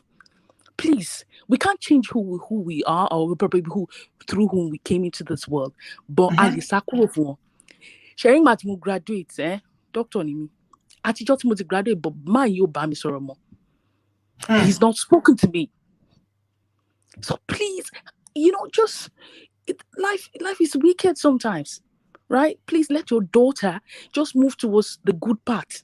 It's not by force. The fact that he's her father doesn't mean that he has to be in her life. Please. Jetibo. Please don't ever go back. You can see what all that has done to her. She didn't go to Shefu. Eh? You can see she dropped out of school. Eh? I'm going to come to Ade too. Now, so we'll give her all the support we can. You can say I'm even stuttering at the I moment. know, I know, I know. I could It's a tell that lot. you were really triggered. Yeah. I never knew that about you. I'm just saying that. No, Auntie B, do you know Yeah. what? I used to have flashbacks. Hmm. Flashbacks, and that's why I don't really go to Nigerian churches, because we're going to church and all this whole church thing, it just used to give me flashback. I just remember those times. So when a Nigerian pastor is preaching, I just remember, all these times they'll be like, go back to your husband, a woman, kinika. And even sometimes, even when I got married, some ladies like, a woman is getting at the home. It depends on the woman. You never meet Chris. God will not let you meet a crazy person. And to be pesting where they say, my favorite swan. Leslie, I don't probably what I just said was that you can imagine a spouse that is saying that I'm going to report you to the supernatural powers to deal with you. A spouse that after leaving you, leaving everything, is still tormenting you. When I was in school, this man will keep calling. When we are close to having exams, he'll just call. Yeah, Olori Buruku Kineko. This one, none of they even live together. What is the problem? Yeah, it was just like, it was clear that he was just doing everything he wanted to do to just make me probably drop out of school or something. But I'll just say, like, probably I was just quite lucky. Because of the kind of makeup, I'm very strong-hearted. Nothing they shake, nothing. I could cry for a day, and then the next day I'm up. Yeah. So I want to go back to Ade. Hello, girl. Oh, my dear sister. I'm so happy. You're so young. You're just 21. You're just 21. You can go to that college. I know, Yeah. Auntie, I know what she's talking about. Yeah. Like, if you want something, like, it's just like an urging. You still want to get that thing. Yeah. And I'm Yeah. sure that she can still do it. You're still very young, my love. Yeah. At You our own can do time. it. At our own time. Yeah. Yeah. Do There's it no at your rush. own time. The most Yeah. important thing is to get herself okay now, mentally, emotionally, Yes. to be in a good place. Because Yeah. school is not even priority for her now, considering what Actually. she's been through. Yeah. And also let me tell you one of my coping mechanisms. That I love music a lot. I do hip hop, R&B and all that. I used to make recordings. I'll just, form music for myself. I'll sing, I'll just go into the music. I'll just listen to jazz. That was like my escape route, So you can just look for something that is not harmful, I wouldn't do drugs. I wouldn't do all those things. Mine was just music, So it was like my escape. So like I could just be in jazz to just take out all the problems off my head, at least for that time being. Right. Yeah. So please, my love, I know you've been through a lot, but you're still very young. Yeah. And you said something about self-esteem. You're still young. You have time. You Yeah. have time. Yeah. Yeah. I'm Be sorry that kind you to have to go yourself. through all Yeah. this. I did be Yeah, kind to I'm sorry yourself. that Yeah. be kind to yourself. You have time, and you'll be much better. Trust me. Yeah. I lived it. Yeah. My father actually was about to stab my mom one of those days. I saw, when you break bottle in Nigeria, you know what it means. Yeah. So I've seen it. So, Yeah. but trust me, yeah, you just be hopeful. You read books. Go with people that are very positive. Please, Yeah. not Positive. spirituality. I don't do spirituality. Anything Yeah. that will impact on your mental health, cut that relationship off. Cut them off. Off. Walk away. Don't Exactly. even feel bad. Thank you. Yeah. Yeah. Yeah. Thank you so All much, right, TB, Dimitri, for I'm really sharing. so triggered. Like, it I just brought know. me. I know. Thank you, I'm my very, very darling. triggered. I Yeah. really believe. I know they will do. Auntie Yabo, a joy. Emma Padao, a joy. Any more No. sorry, Emma, don't go back, please. She Yeah. won't go back by the grace of Thank God. you. Yeah. She's got Thank you. support now. Thank you very Yeah. much, Yeah. Dimitri. I All right. appreciate Thank it. you. Thank you for the Oshigo. platform. Oshe, my darling. So before I got a studio full of people already, and I'm gonna be adding more people. So we're gonna make it back. So I'm just gonna allow people to talk for 3 minutes. Just go straight to the point. Come into the studio, say where you're calling from or where you're joining us from, and just give your opinion in 3 minutes, please. But I've got on the screen, you can see my payment. If you want to support Yabo and her family because she needs to transition, she needs a lot of help to get started. Because don't forget that one of the reasons why people often go back is that they feel that they can't cope by their own, they can't do it on their own.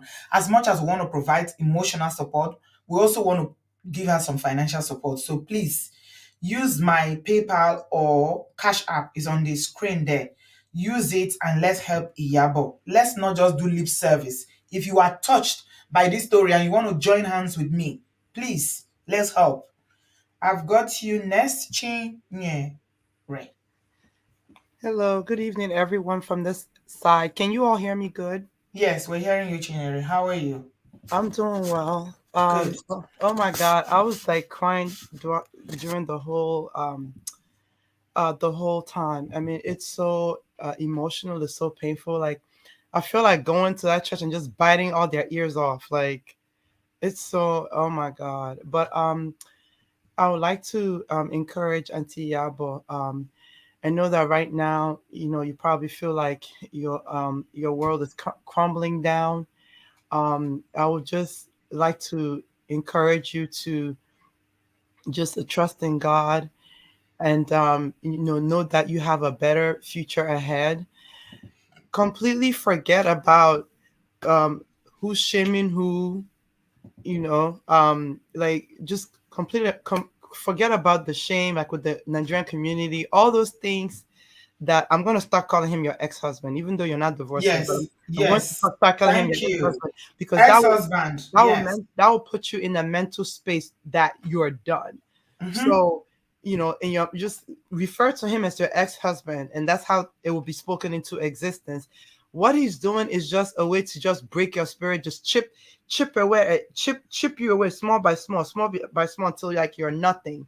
And that's why he would say things like to you, like, "Oh, you should be ashamed," and all whatnot. He's the one who should be ashamed. So just continue to hold your head high. I'm so happy that you summoned the courage to come to share your story with us, because sharing and talking about it is therapeutic in its own.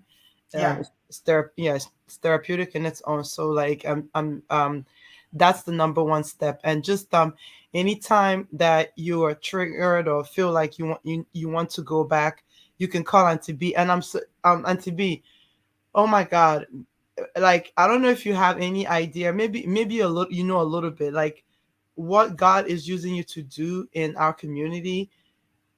She, like, it really touched me when she said that you asked her, "Oh, so you want to die, eh?" And then that was actually what gave her that extra push to just get I up was and, shocked when she told decided me to she's go. moved out. We spoke on I think it was on Saturday or Sunday we spoke, and she was still there. So when she today she said she's moved, I was like, oh, really? I was Babes. quite happy to hear that. So thank God that she's listening, and I pray that she continues to.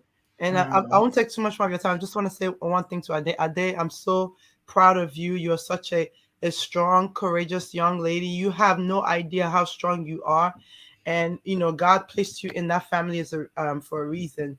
yeah, As the first daughter and the first child. Unfortunately, you had to grow up too fast and take up a lot of weight on you. I'm so glad you're already in the direction for recovery. I'm so glad you're already going through therapy. I pray that God will continue to help you through your situation.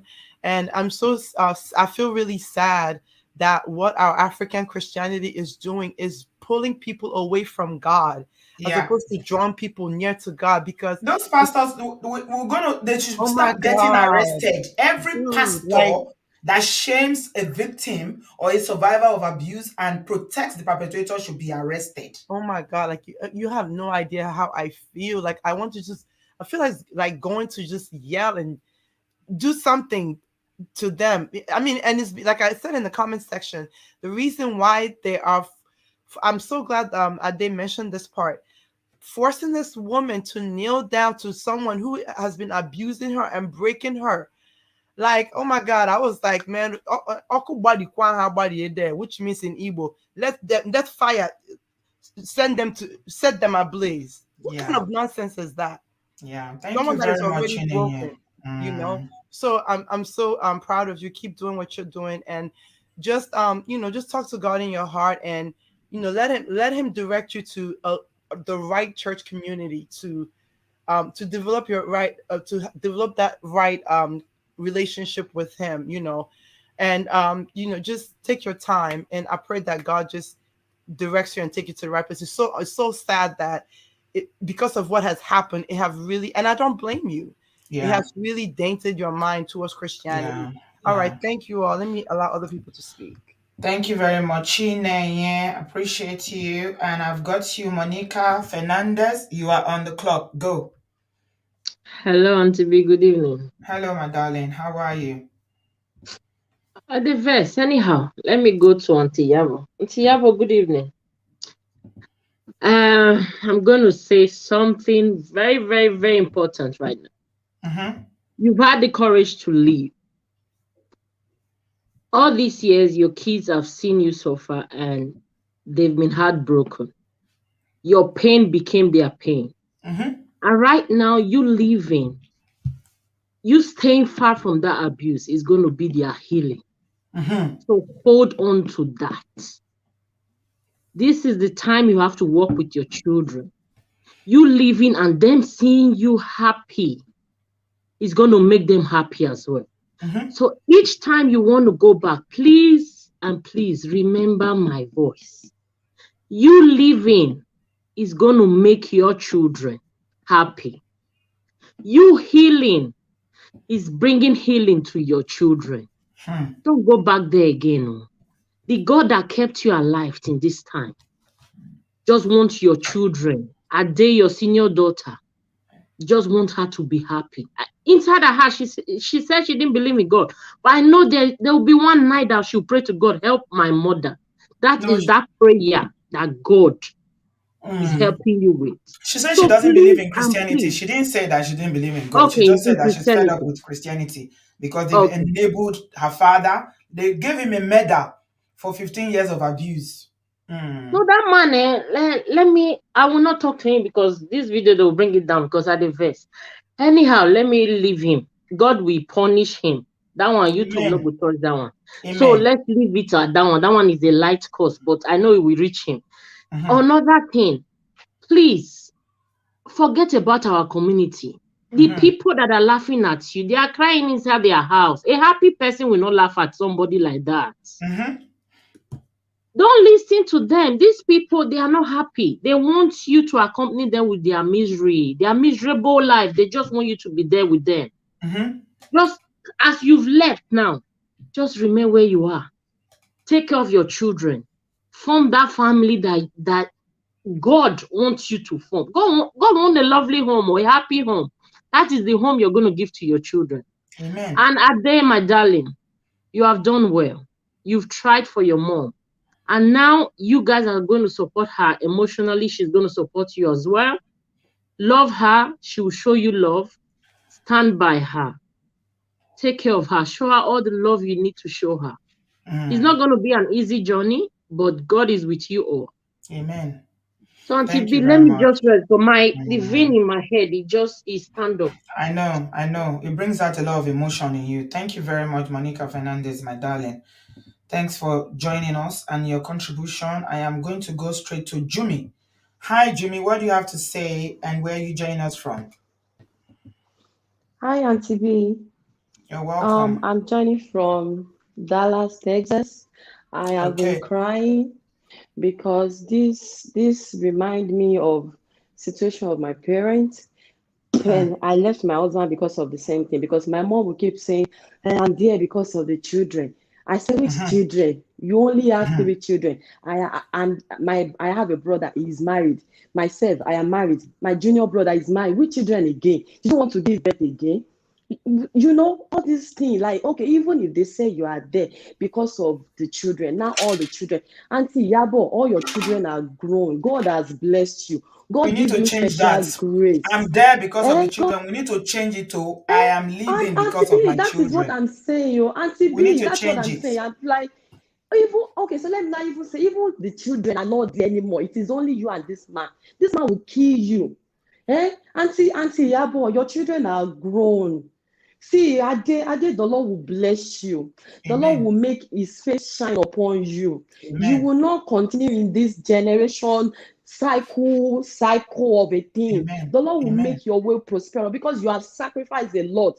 I think you have sacrificed a lot in your young age. You have done all this, and I pray the Lord will compensate you. The Amen. right man that will make your future bright. This hits me so much. The right man that will love you, that you will even be thinking that really, so there can be this man. That is what God will use to compensate you for all you have done for your mom. The Lord bless you, Ade, and I Amen. love you so much. I'm sending you a hug right now. And I Thank you, want to Jimmy. make 2 requests, Auntie B. Please, Mm-hmm. can people just like this video so that a lot of people can Tell them see to it? like I it. know Oh, I'm common asking sense them to sister. contribute as well. Oh, I help me beg know common people sense to sister. contribute. Oh, Please, let's donate. please, Oh, guys. $10, £10, Don't 20, please. $10 50. cannot kill Anyone you can, you. 100. You guys, Let's please help. help Oh, us. if you want this Help woman this to be woman, supported, please let's do it together. Please don't don't please. don't keep your hand in your pocket and say no, I cannot do it. Please, you know ten this is dollar how we normally cannot do it kill. here. Oh, It's $50 not all the cannot time that we kill. do it. $100 cannot We kill. need to make her establish a Yes. home of her own very quickly because Honestly, she so said that that the she shelters need around this there are not help. good. She needs to take her children. She needs a Ah, house. So we already got somebody that is yes. going to help her get a place, but we just need to give her some money to go to charity shop or whatever what you guys call them in the US to go and buy furniture, buy a few Yeah, things. So shelter. that's what I'm trying. You know, I don't do this Auntie B, all the I've time been here. to shelter before. Auntie B, I Mhm. left my. This is the 3rd time I left, and I'm not okay. So I thank you, Auntie Yabo, for. Okay, so I'm hearing this from the direction of children that you say you are staying because of them. Now hear the experience, hear what they go through all those years that you think you are doing them a favor. This Yeah, actually opened my mind in another direction that I can't imagine my children growing up now telling me this. I'll feel like crying myself. Now I thought yeah. I'm doing you guys a favor. You No, understand? you are So not. this video. You are damaging Yeah, them. see, Oh. this Mhm. video needs to go a long way because people need to hear that you are staying because of the children, you are killing them. You actually need to live because of the children. And Yes. Auntie B, my second request is there a way you can cut the part? I don't know if Ade will give consent to this. If you can cut the part where all the parts where she talk, that Mhm. if you and then you can just leave it like if you think you are in the domestic violence relationship because of your children, listen to the Yeah, experience yeah, of this girl. If you can yeah. make that, because I know our video is always long and we like it like that, we enjoy it, we enjoy it. But for people that just scrolling and they just come, a lot of people are going through this anyway. They are just Yeah, smiling outside, yeah, we they are can do dying that. inside. We can do So that. Please yes, so don't that people donate on can just YouTube. listen to Oh, that. who is donating on YouTube? Blossom, thank you very much, but I prefer Cash App or PayPal. It's on the screen.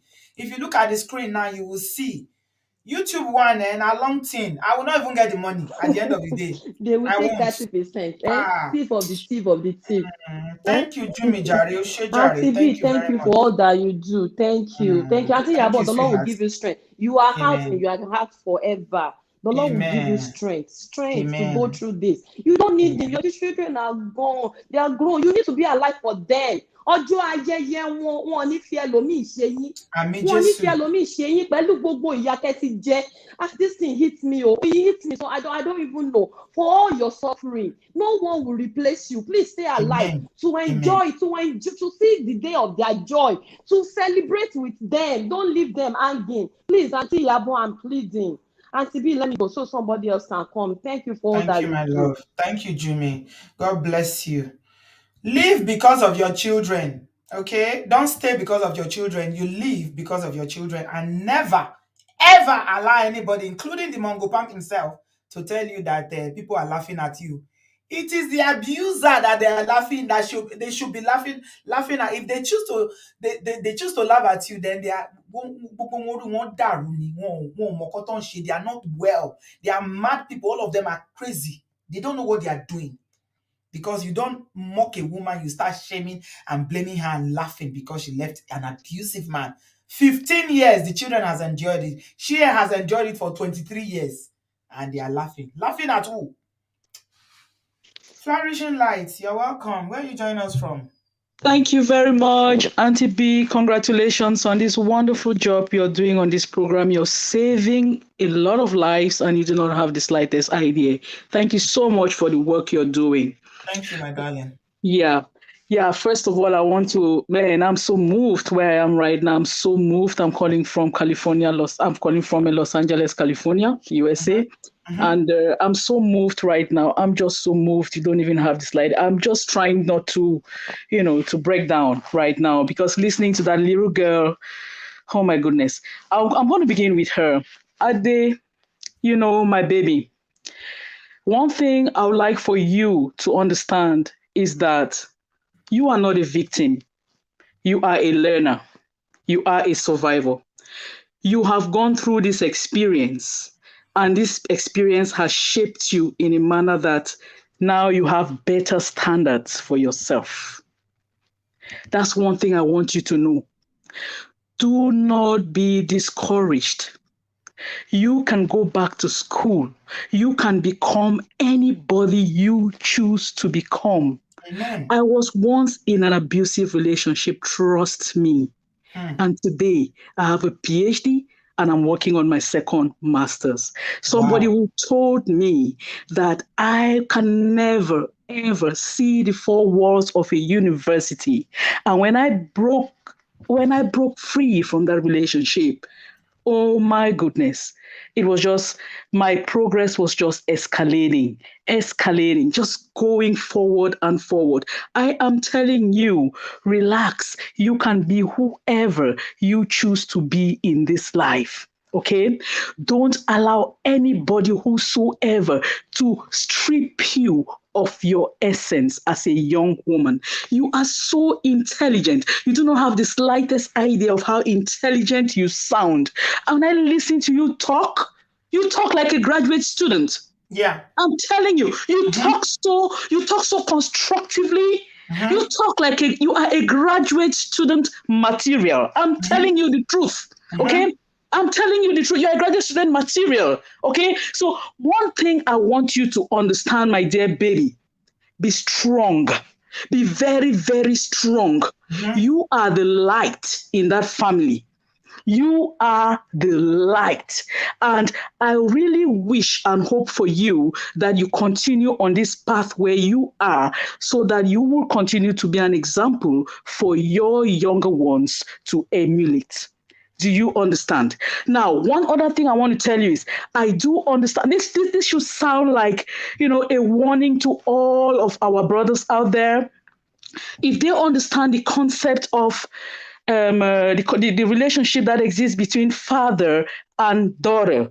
We know about Oedipus complex and Electra complex. That's Electra complex. If they understand what Electra complex is and how they as fathers, they help in shaping their daughters and instilling in them what they should uphold as a value or as instilling in them what they will uphold as values that they will expect in the future man that they will choose as a spouse for themselves. If Mm-hmm. only brothers will understand this, they will know that the role that they have to play in the lives of their daughters is just indispensable. There's just no how they can compromise on this. I'm so bitter right now because there are a lot of daughters, a lot of girls who have been broken because of the difficult relationships that they have with the paternal figures in their Mm-hmm. lives. Mm-hmm. Okay, and this ruins them, and some of them are ruined and they are not even aware of the Mm-hmm. fact that they have been ruined as a result of that. But where she has found herself today, the fact that she has been able to recognize early enough that this is ruining her, that is already like 75% success. Mm-hmm. Because a lot of people go through this without even knowing the cause of their suffering. Mm-hmm. Now she knows it. And because she knows it, it is already putting her in a good place where she can thrive. So, Yeah. what I'm saying to her, Ade, you are a stronger. At this age, you've gone through all of this. It has catapulted you into into maybe a greater stance in adulthood and giving you an experience that some people might live their entire life, they will never experience it.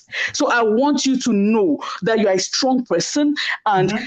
be comforted and be comforted knowing that whatever you set your mind to do in this life, you can do it. Nobody, whosoever, nobody has that power to bring you down. You are strong and stay on that path. And as for Amen. this myopic, nincompoopish African churches, Mm-hmm. that what they do is that Mm-hmm.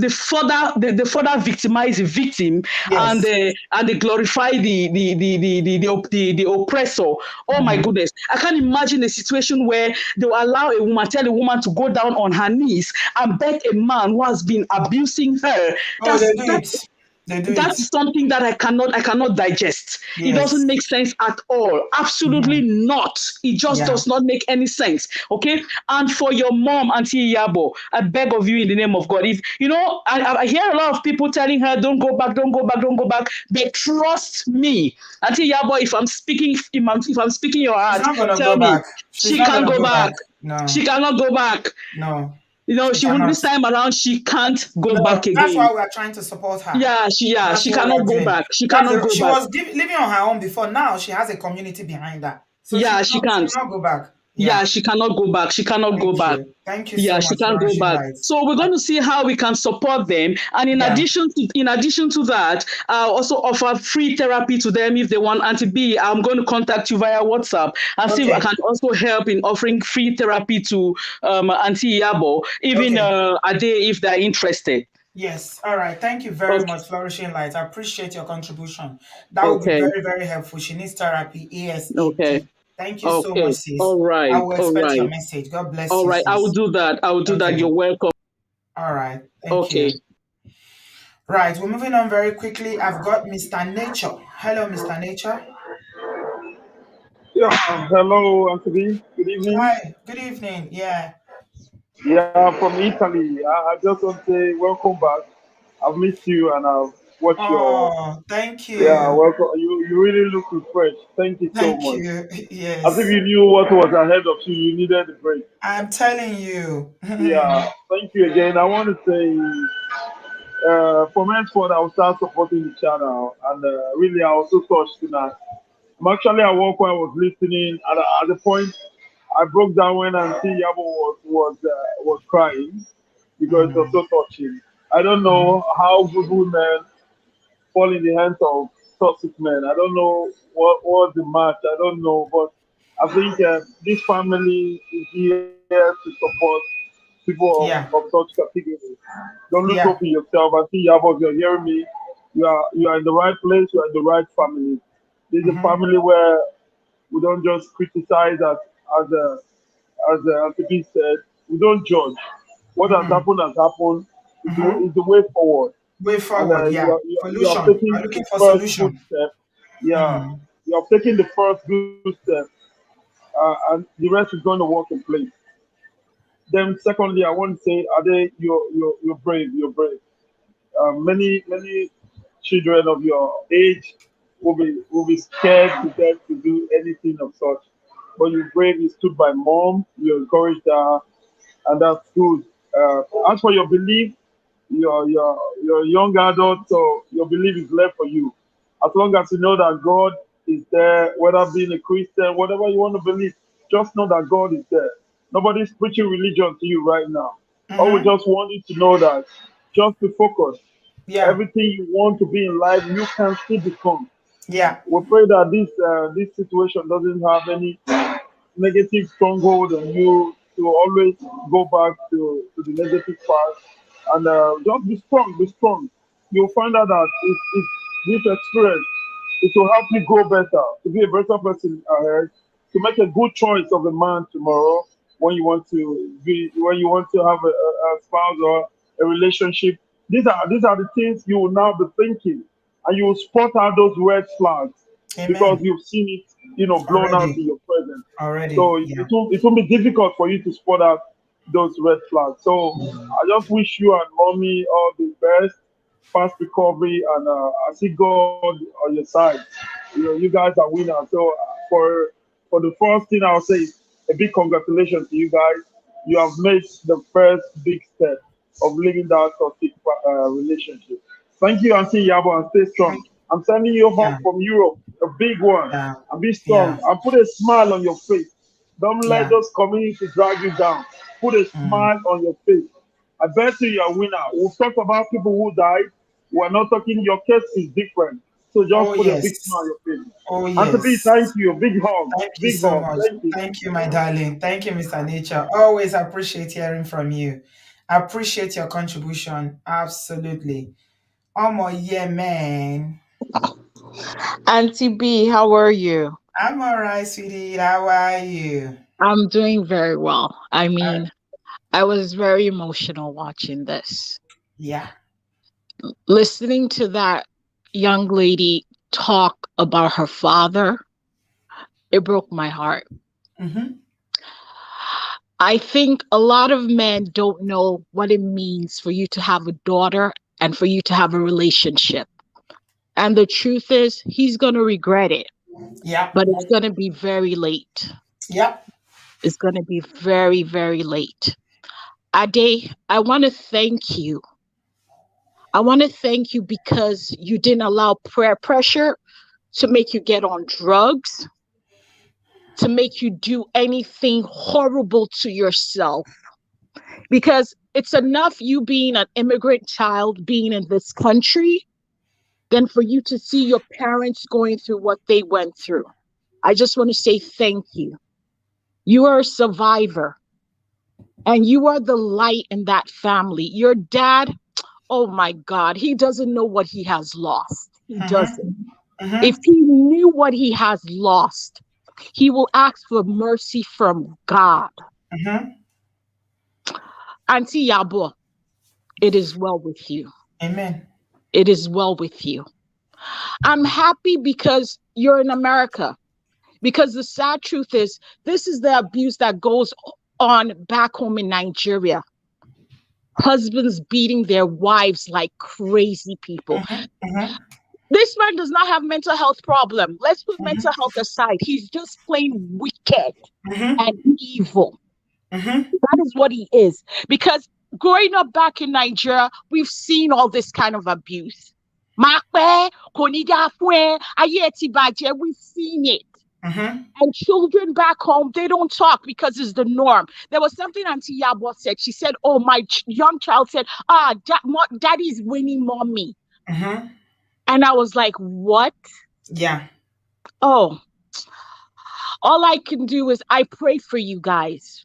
And Auntie Yabo, I know by God's grace, you're not going back to that man. Amen. He Amen. has lost. Forget the Mm-hmm. Nigerian community. They will always laugh. That's what they're good at. No, she's Laughing. gonna even move out of that area. She's Yeah, gonna move. Yeah, she will forget move. them. For, She's just gonna put forget a them. distance between them. Yeah. Just forget that. Because Mm. trust me, he has a regret that he's going to continue to regret for the all the days of his life. He will look for you, but he will not find you. Amen. He will look for you, he will not find you. I think please continue to be strong for your siblings. Continue to be strong for your siblings. I, Mm. Auntie B, God will bless Yeah. you. Amen. God will bless you, Auntie B, because I'm telling you, Auntie B, without your program, I don't think this one would have come out. No, she won't Ah, have. She Auntie said B, she was God will scrolling to. bless She you. don't even know how she just stumbled on my channel and she started listening. That's how she contacted me. Auntie B, God will bless you. Amen. Ah, Thank you. Auntie B, thank you. Thank you. Yeah. All I can Thank say you, is just Maya. thank you. God, We thank God God. bless you. Thank Amen. you. Thank you, sweetheart. Have a nice Oh, afternoon yeah, or evening thank you. over there. Yeah. So yeah, guys, if you are watching, please give this video a thumbs up. I don't remember to say this because the issues are so deep that I can't be saying like. Okay, this is a learning environment. We are here to support one of our own. Every day we bring picture here and we tell you stories about women who didn't live and what happened to them. They were deleted. But by the grace of God, Iyabo is still standing today. She has, and she will never be deleted because she's the one that gave birth to those children. She will enjoy the fruit of her labor. All her years that she has suffered, God will not allow her to die and leave her children like this because of abuse. So God has a reason for everything. I believe strongly in divine orchestration, and I believe that there's a reason why she found our channel. There's a reason why she contacted me. She didn't want to. She was like, me Oyibo make it. I said, don't worry, don't worry. We have if you don't you speak Yoruba, we interpret it. I encourage her. I said, don't worry, don't worry. There's a reason for everything. And then she now said her daughter Adi wanted to come. I said, wow, you see what God has just done tonight now? Adi has spoken so well on behalf of every child that is currently living in a home that is so, it's like they are going to bed every day, they are scared, not knowing if mommy is going to wake up tomorrow. Wow. Please, don't just listen to the story and cry and go away. Let's support as you are supporting with your words. Emotionally, we're going to get people on ground in Chicago to support. I already started that work. Thank God somebody has already come forward. More people, we need more people. If you live in Chicago, we need more people to come forward because we need to build a community around her. That is what will hold her. That is what will hold Iyabo so that she does not even think about the possibility of going back again. And that's what I'm saying. She needs to get her own place. She needs to get settled. She needs to start her own life. And that's why I'm asking you for donations. Okay? I don't do this all the time. I try as much as possible to make sure that I don't do it. But when it is necessary, it is necessary. There's no point we come here, we talk. At the end of the day, we need to follow up. This is where the follow-up comes up. If we don't follow up, then what are we doing? We are just here talking. That follow-up is very important to me personally. We do a lot of work in the background that you guys don't know. Most of you only see the action here when the women come to speak. But there's a lot of follow-up in terms of, okay, people that are going to be reaching out, talking to her, people that will help her, people that will help link her to information services, things that will help her. A lot goes on in the background. We need to give her money, support her, because she's in refuge now. She wants to set up. She's got children. So please, help us to help Iyabo. Ẹjọ́ torí Ọlọ́run, à ń bẹ̀ yín ni o. She's our sister. Ọjà, you are next, my darling. Hi, Auntie B. Good evening, everybody. Hello, I don't think I've ever heard that name before. Oja. Is that your real name or is No, just just a pseudonym? initials. Oja My name is Laye? Oluwaseyi. Okay, you're welcome, Yeah. darling. Yeah, thank you, Auntie B, for this platform. It's my first time calling, and I'm calling from the UK. You're And welcome, I just want to sweetie. thank God for what He's doing through you. And to Auntie Yabo Ekpele, you're a very strong lady. You've been through so much. And I thank you for coming to share your story. I mean, this is going to be very helpful to millions of people out there. And I pray that God will bless you and comfort you. And according to the word of God, the years that the locust has eaten, the Lord will restore unto you in Jesus' name. And for Ade, you are such a smart, articulate, and intelligent lady. Your confidence is palpable, like the way you speak and everything. Like, it's very difficult to actually believe that you've gone through so much. You're such a smart. It's even difficult to actually believe that you, like you say you have self-esteem issues. It's very difficult to actually believe you've got that, because you're very smart. You're a very smart lady, and God bless you. And I want to tell you that I'm sorry, Ade, for how the Christian community where you're at, like how they've misinterpreted Christianity and God to you. I am so sorry. That's not the way Christianity is. I mean, Or should God, be. God is an amazing God, but they've done things the wrong way.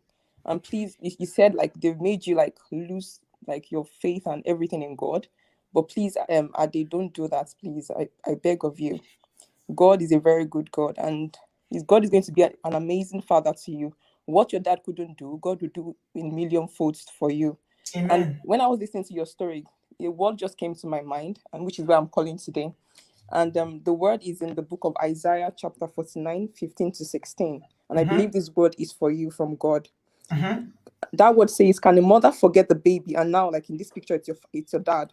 Can a mother forget the baby at her breast and have no compassion on the child she has born? Though she may forget, I will not forget you. See, I have engraved you on the palm of my hand. Ade. So this is God speaking to you. God has your name on the palm of his hand. So he will never leave you. And I Amen. want you to take this word to God in prayer. Tell him to bring a purpose from this pain. And that you'll be surprised at how God is going to decorate your destiny. God is going to turn you into an envy of the world. So I want you Amen. to go to God with this verse, with this Bible verse. There's another one in Psalm 27, verse 10 that says, though my father and mother forsake me, the Lord will receive me. So those people, they are not real Christians. But I want you to go to God, find another church. It could be a white Christian church, but not an African church, because most of them don't interpret Christianity the right way. Yeah. But just please don't throw your relationship to God in the bin because of what those people have done to you. Please don't do that. But please go to God and tell him to bring a purpose from this pain. And you'll be amazed at what God is going to do with your life. You'll be amazed at how he's going to make everything work together for your good. So please, Ade, you're a very wonderful lady and you're so intelligent, you're so smart, you're so encouraging. Like the way you speak is amazing, despite all you've gone through. So please don't throw God in the bin. Please, please, please. And I'm sorry Thank for you. everything those people have done to you. They are not real Christians. Please, Yeah. please. Thank Thank you you, so my much. Thank darling. you, Auntie B. And Thank you, thank Ade, you, Auntie Oja. Yabo, for Thank coming you. to share your Yeah. story. God bless Thank you you. for this powerful, Emma very worry Auntie Yabo. reassuring, encouraging word of God. Future yín Totally máa dùn appreciate ju it. àná yín lọ lórúkọ Jésù Auntie Yabo. Ẹ má worry, Ọlọ́run máa nu omijé yín nù pátápátá forever. Àmín Jésù. Ẹ̀dẹ̀ máa jèrè àwọn ọmọ yín lórúkọ Jésù. Àmín. Thank Àmín. you, Auntie B. God bless Thank you. you, Oja. Thank you, Thank yeah. you. Well spoken. Really, really appreciate that contribution. And thank you for the word of God. It's a word of purpose, it's a word of encouragement. So I love it. Thank you very much for that. Okay, we are moving very quickly now. Adewale, you are next, my darling. Good evening, Auntie B. Can you hear me? Yes, I hear you. You're welcome, Yeah, darling. yeah. And thank you for your platform. You're really doing an amazing work, and I really really like this story because I could relate a lot with it, especially when Ade was speaking, especially the part where she said that she had to be her mother's support, because it's exactly what I was to my own mother.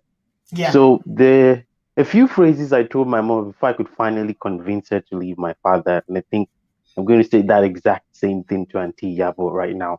And I'm going to say it in Yoruba language, so please, Yeah, the people that's who don't fine. understand Yoruba, I'm No, sorry. that's okay. Don't So, apologize. We'll Auntie interpret. Yabo, mo pe n gbọ́ mi. So I said this to my mom. I said, Mommy, so I'm going to say it to Auntie Yabo, tí mo ìgbádùn ìfọ̀kànbalẹ̀ rí láyé yín. Ọkọ yín ó fi yín ṣọmọ ọ̀dọ̀ ni. This is the exact same word I sent to my mom. So tẹ́ bá padà lọ sọ́dọ̀ ọkọ yín, kò sí nǹkan tó máa yàtọ̀. Ó sì máa fi yín ṣọmọ ọ̀dọ̀ ni. Ẹ ní ìfọ̀kànbalẹ̀, ìpáyà, ìrònú, òun ló máa mú yín. Ṣé ti gbọ́, ẹ má padà lọ sọ́dọ̀ ọkọ yín, ẹ má tiẹ̀ rò rárá. Kó tiẹ̀ má ta sí yín lọ́kàn. Ẹ má tiẹ̀ rò rárá. Ìgbádùn tẹ́ ẹ̀ tí mọ̀ rí yẹn, òun ni mo fẹ́ kẹ́ ẹ mọ̀. Kẹ́ gbádùn àwọn ọmọ yín, kẹ́ jẹun àwọn ọmọ yín. Ṣé ti gbọ́? And I also want to speak to Ade. I really understand what she's going through because it's the struggle of trying to separate your father, that father figure, from what he really is and what you really respect about him. So this is what I did. Might help you. For my father, right now, when I speak to my father, I just respect the things I like about him and the things I don't like about him. I just discard it.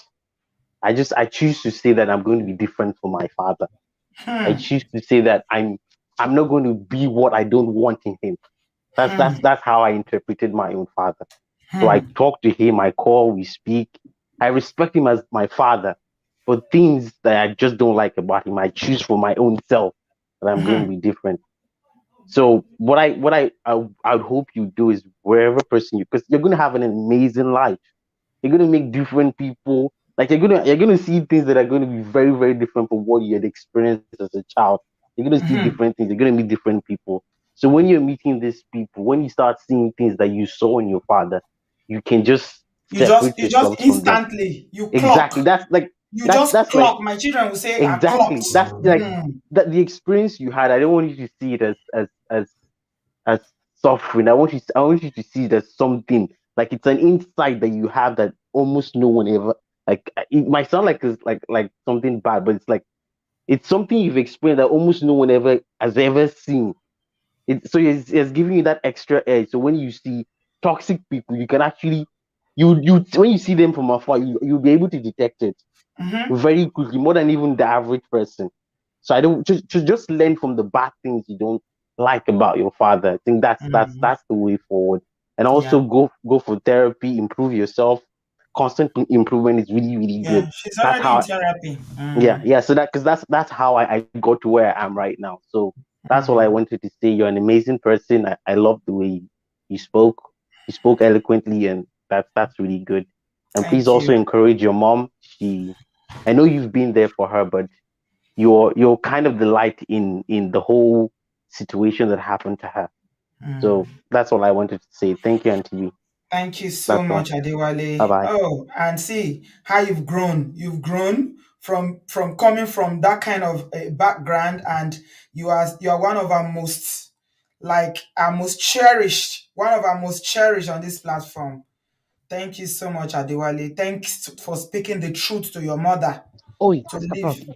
abuse. Chinwe, your Hello, internet Auntie is playing B. magic. It's doing African Oh, magic. but can you hear me now? It keeps kicking you off. When I'm about to choose, it will kick you off. I Oh, can hear you. Welcome, sweetie. yeah. Good evening, Auntie B. Mm, Oh, yeah. I heard your voice, and I was so broken. And mm. I just want to tell you something. You're such a wonderful, amazing young woman. I am proud of you. And I think everybody who has listened to your voice today is really proud of you. Adewale for president. When you guys say that, it always No, makes no, me no, laugh. not Adewale. I'm talking about the young girl. I know, I know, I Adewale is know. a nice girl. Yeah, I know you're talking about Ade. Yeah, yeah. Yeah. So Adewale is a great guy too. He's a wonderful guy. I hope I wish I had a daughter who was of his age. I would have said, Ah, okay, you want to play let matchmaking me do already? matchmaking. Ah, hey, hey. Yeah. Hmm, Yeah, back to little Ade. She's just hmm, 21. She's hmm, amazing. She's hmm. wonderful.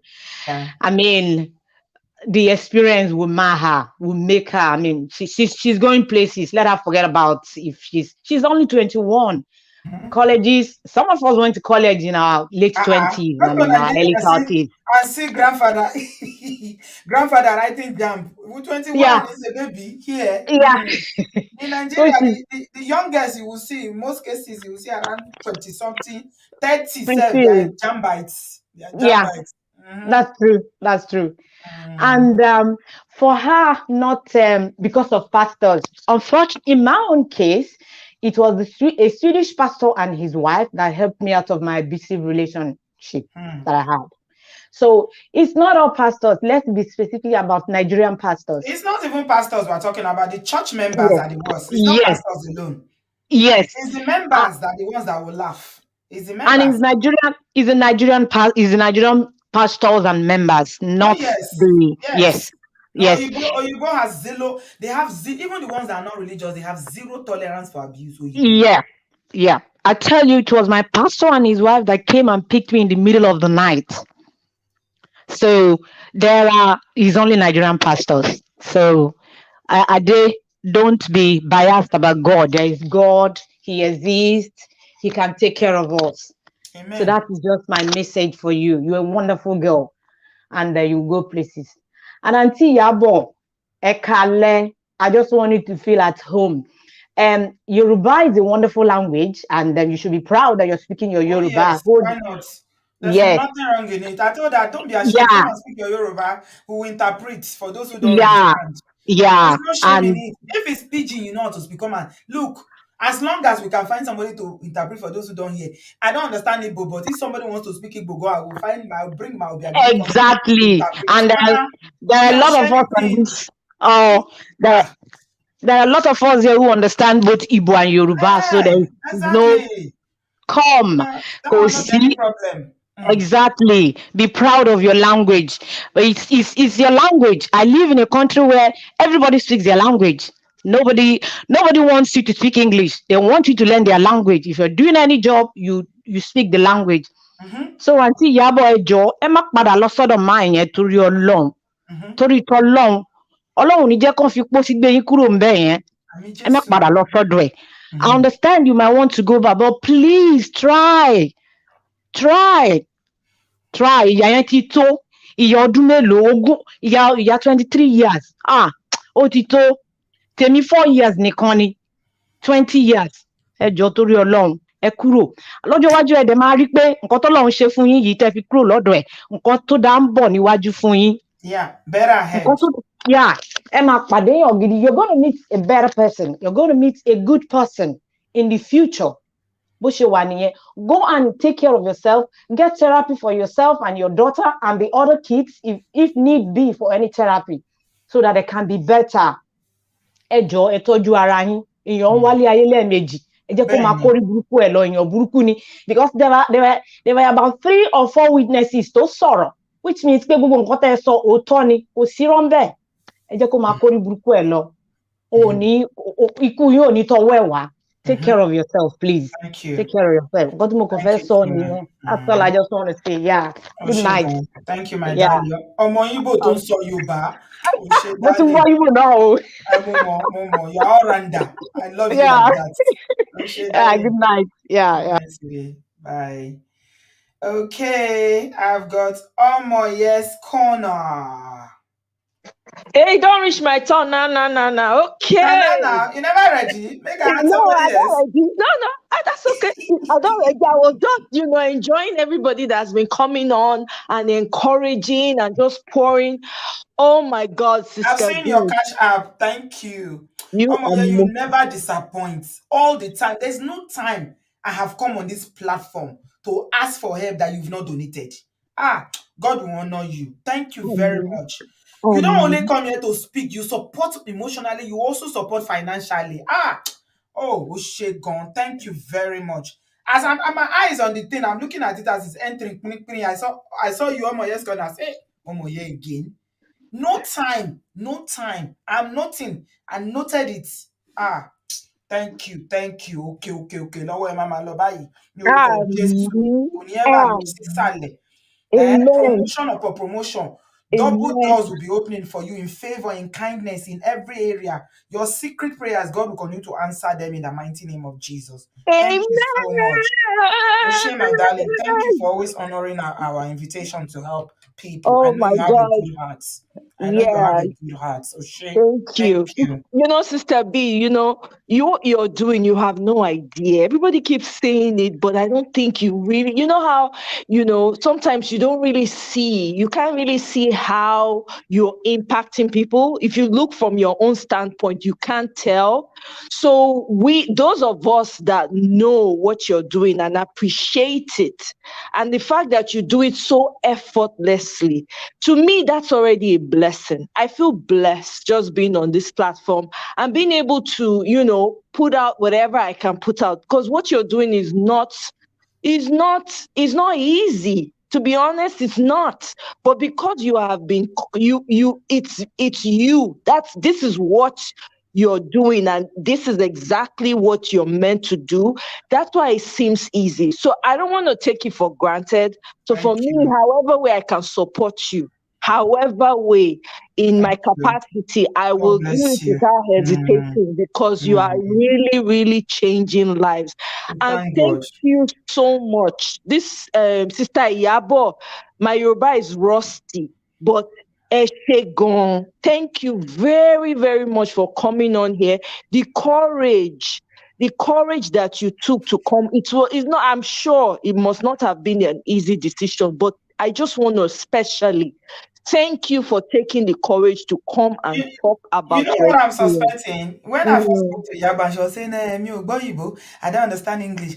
I think it's coming from a place of all these 23 years of the husband always mocking her, telling her, you that can't speak English, don't go there. You go and disgrace yourself. Don't go there. You don't understand English. See?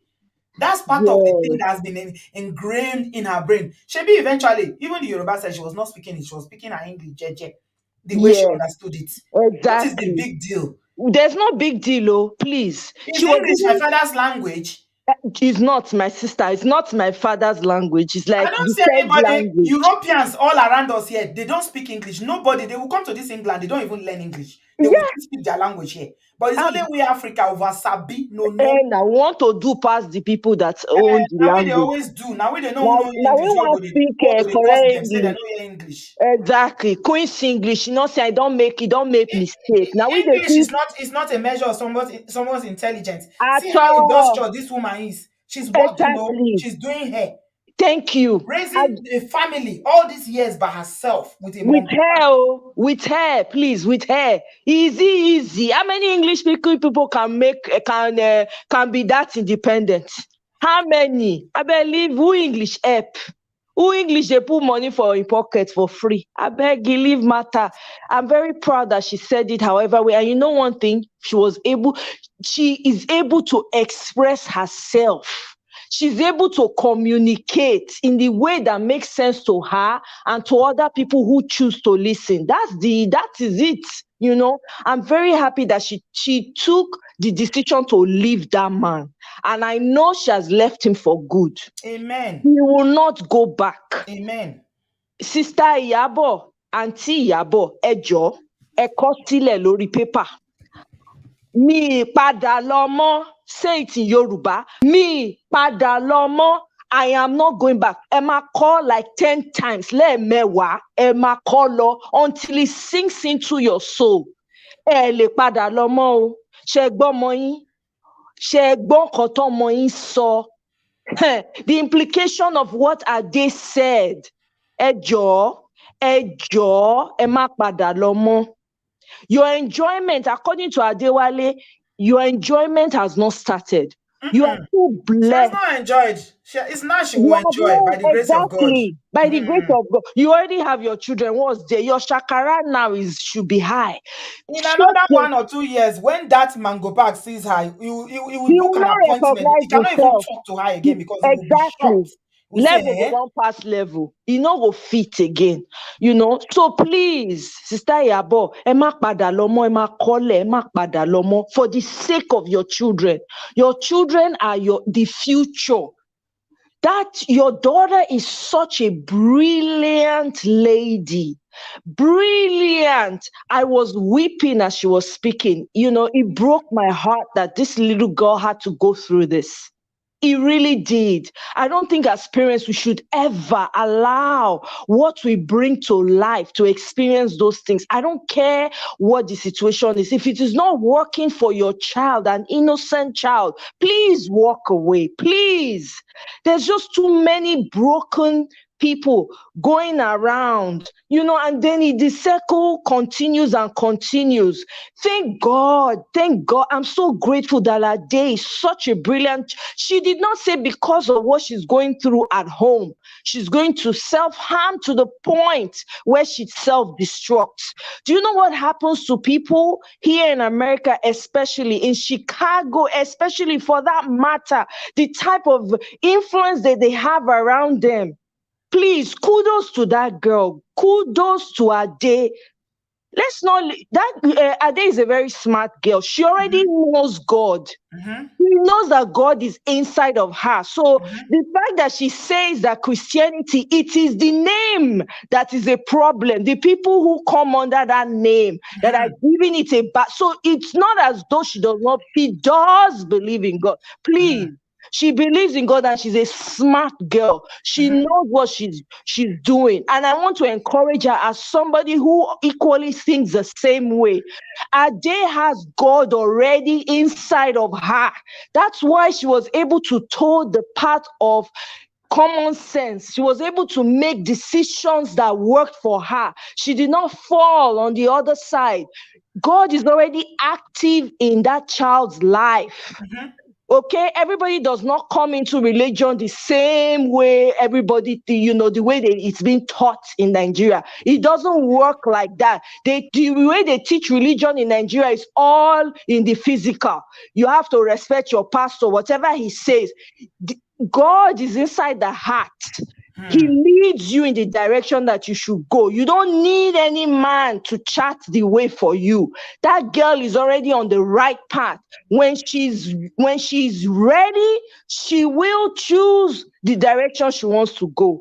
But she already has him.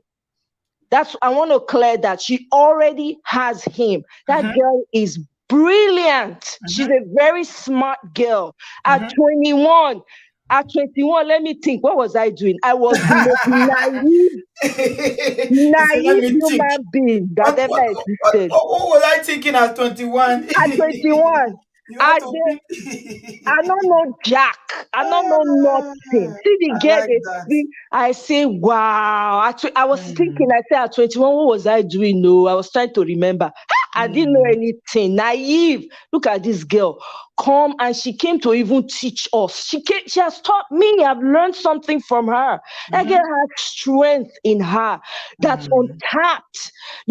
She's talking about school. Girl, you can go to school anytime. And you know what? You'll be able to go to school with a clear mind, with a clear focus. You will not do school like every other. You will not do school like me. At 21, I was on serious. So you are different. You are coming in. So learn your trade. And I'm so happy she found arts. She's able to express herself through her art.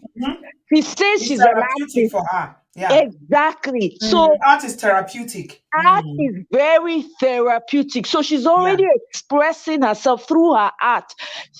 I'm so happy she found that. And I know she's going to be a fantastic, a phenomenal artist. Just because of what she has come through, it will put her on a platter, right? On a very solid place to fly.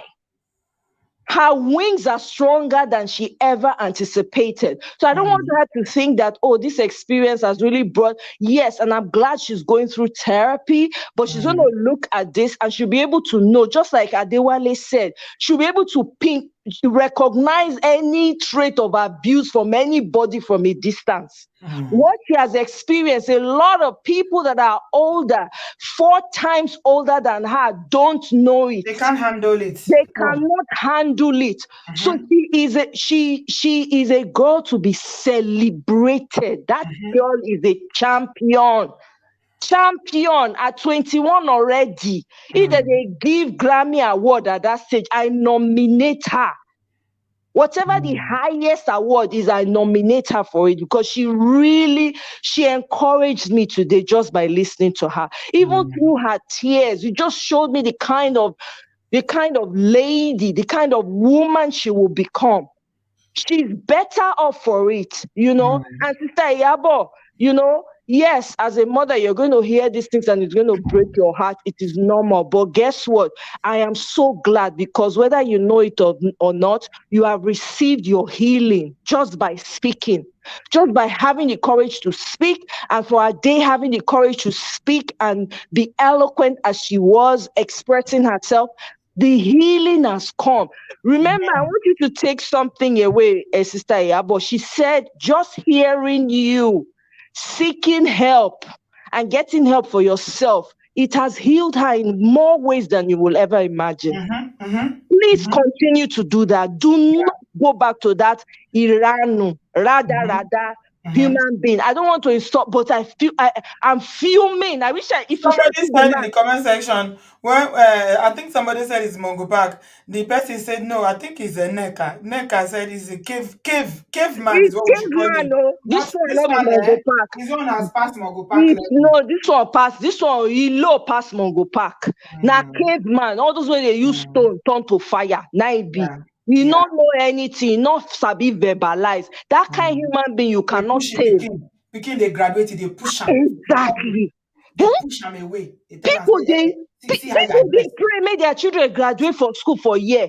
They throw big party. You see picking when if he graduate. Pikin, when he didn't even support her to go in the first place. He never visited her. He didn't do anything. He didn't give her money. She's been working her ass off since she was 15, this young poor child. Hey. And they still invite you. You still carry yourself there and you went to show yourself. That man, I feel sorry for his old age. The thunder that will fire him. No go make person they pray bad prayer. But no. This one give me headache, migraine. I say human being feel be like this. Men, no, men, biko, I beg. Now beg I dey beg una. I beg, now beg I dey beg some of una. Biko, if you know say your mind not ready, big stay your own. Be harming yourself. Leave these women alone. I beg, and the women should please also, when you see sign, run, no wait. Now who get life? Now they think say you want plan, you want do something. I beg, now beg, I they beg. We need to do As you don't better. leave, you no go come. She's not going back. She's not gonna Make go you back. not go back, or God not go even let her see anything when go make am go back. Yes. Yeah, she not You gonna go know, back. She you will go raise her keep children in peace. She will enjoy her children. exactly, She will enjoy her life. She will enjoy her whatever life brings her way, her old age, her grandchildren that will come in the future. She will enjoy everything amen. in peace and Yes, happiness. she will enjoy it. So I have no doubt, but I'm so proud of Ade.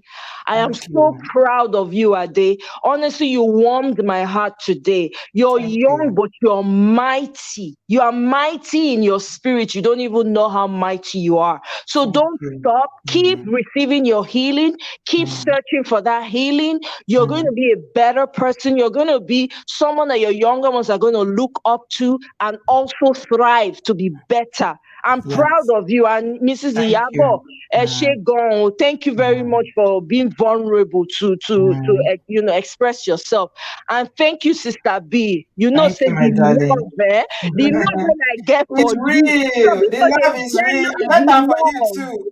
They jealous the love, but they can't Let do them jealous nothing. now. What's it Yeah, called they me? jealous Kokwande. the love.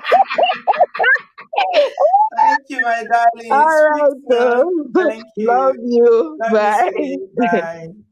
Amoti, you are here today. This one really touched you Um, for you to drop in the studio. It's Auntie not V, I often had we see to. you. I know. I had to come into the studio tonight.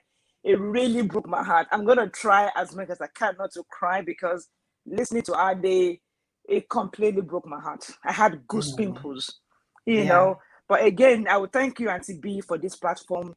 Prior to me listening to your live shows, I mean, I grew up here. I came here when I was young, so all this domestic violence thing wasn't my thing. I don't know about it, but after I started listening to you, it now opened my mind, opened my eyes to, the amount of DV that's going on within the African community. And it's quite sad.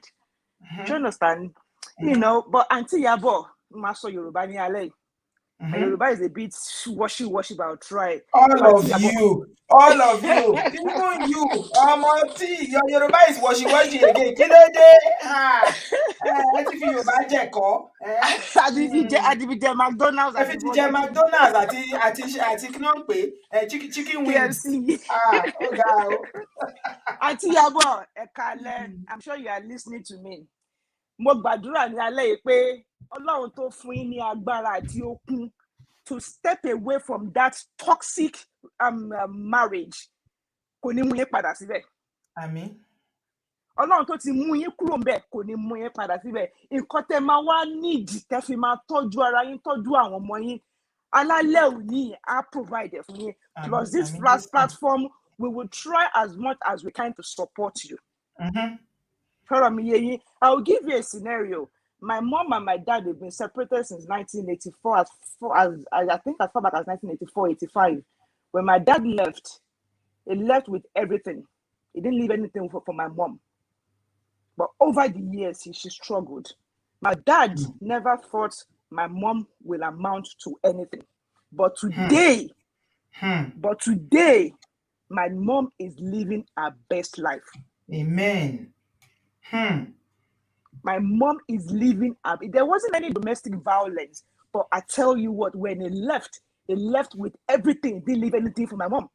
And he never thought my mom would amount to anything. But like I said, my mom today is living her best life. He said one time when he went to go and visit my mom near her house, because one of his younger sisters lived very close to my mom.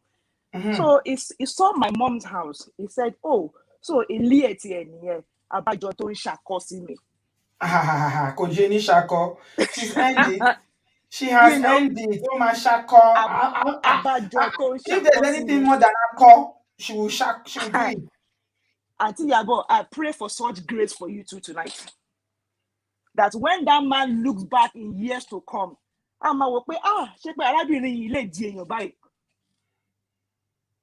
Mo gbàdúrà ẹ̀ fún yín ní alẹ́. Ṣé wá rí àwọn ọmọ ṣé wá rí àwọn ọmọ yẹn kó tẹ́ fi máa tọ́jú wọn, ní tá fi máa di èèyàn ní ọ̀la, Ọlọ́run á pèsè ẹ̀ fún yín. Àmín Jésù. Ọlọ́run á wọlá ìyà tí bàbá wọn ti fi yín jẹ over the years. Ó máa replace ẹ ní ìlọ́po ọ̀nà. Ṣègbè sọ̀rọ̀ mi yẹn. Ìkọ́ tó mi gbàdúrà pé Ọlọ́run ò ní jẹ́ kẹ́ padà. Ìkọ́ tó máa mú yín padà, k'Ọlọ́run yọ kúrò lọ́kàn yín.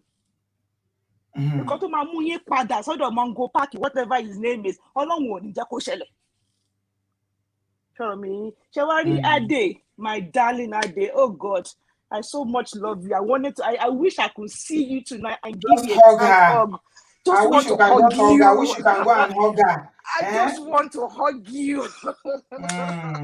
I see a bit of me in you, but even at 21, like all my year I said, me at 21, what was I doing? I can't even remember. I was partying, just doing philandering, enjoying my life. But at your age, to have gone through such trauma and you're still standing, and the way you spoke tonight, oh my goodness, God, even me in my 40s, I don't think I have such confidence. And you say you have low self-esteem. My dear, you are far from it. From the way you spoke tonight, you are far from it.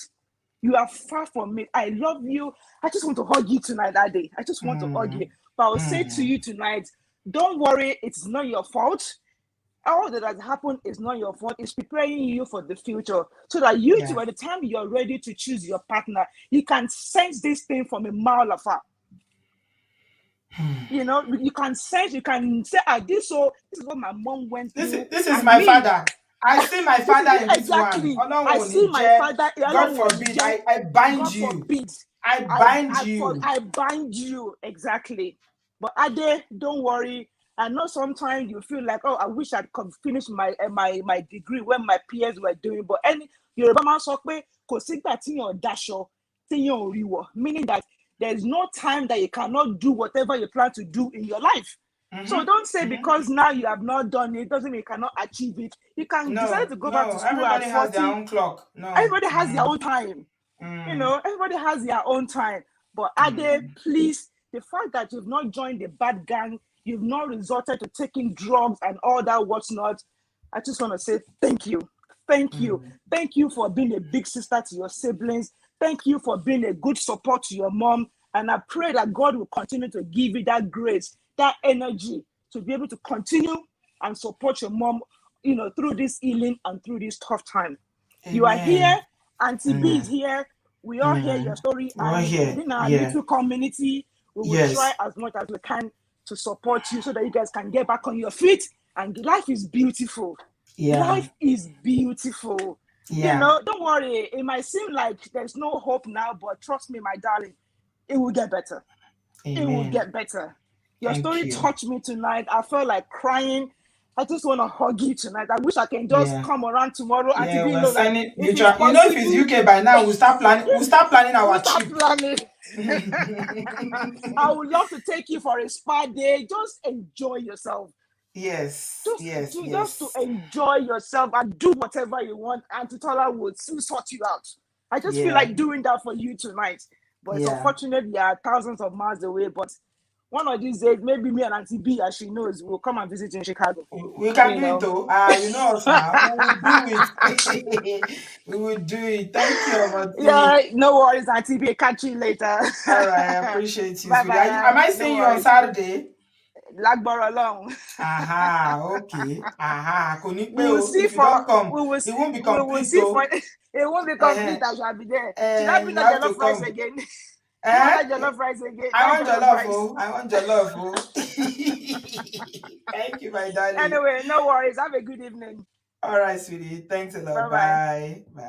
So, guys, we're not going to take any more callers because we've done 2.5 hours. If not because of how deep this story is, I tried to make these stories a bit shorter or the sharing a bit shorter, but there was no way around this one because I wanted as many people to come and support by speaking, because I know that Iyabo is going to go through this video over and over and over again. And for other people who are going to watch this later, I want them to know that, this is what we stand for. We are only here to support people. We are not here to say, where is it? Well, let's hear from the other person first. No need.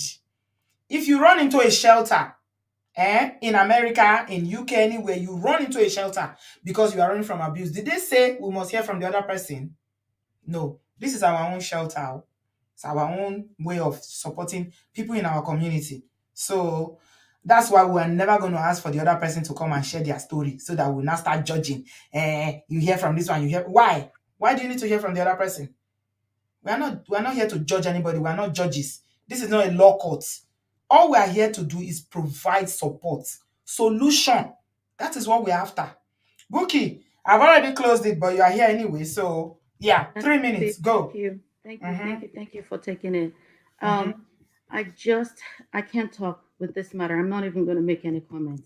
I just want you to please confirm your PayPal for me. I just sent $500, and I want to make sure that Oh, fantastic.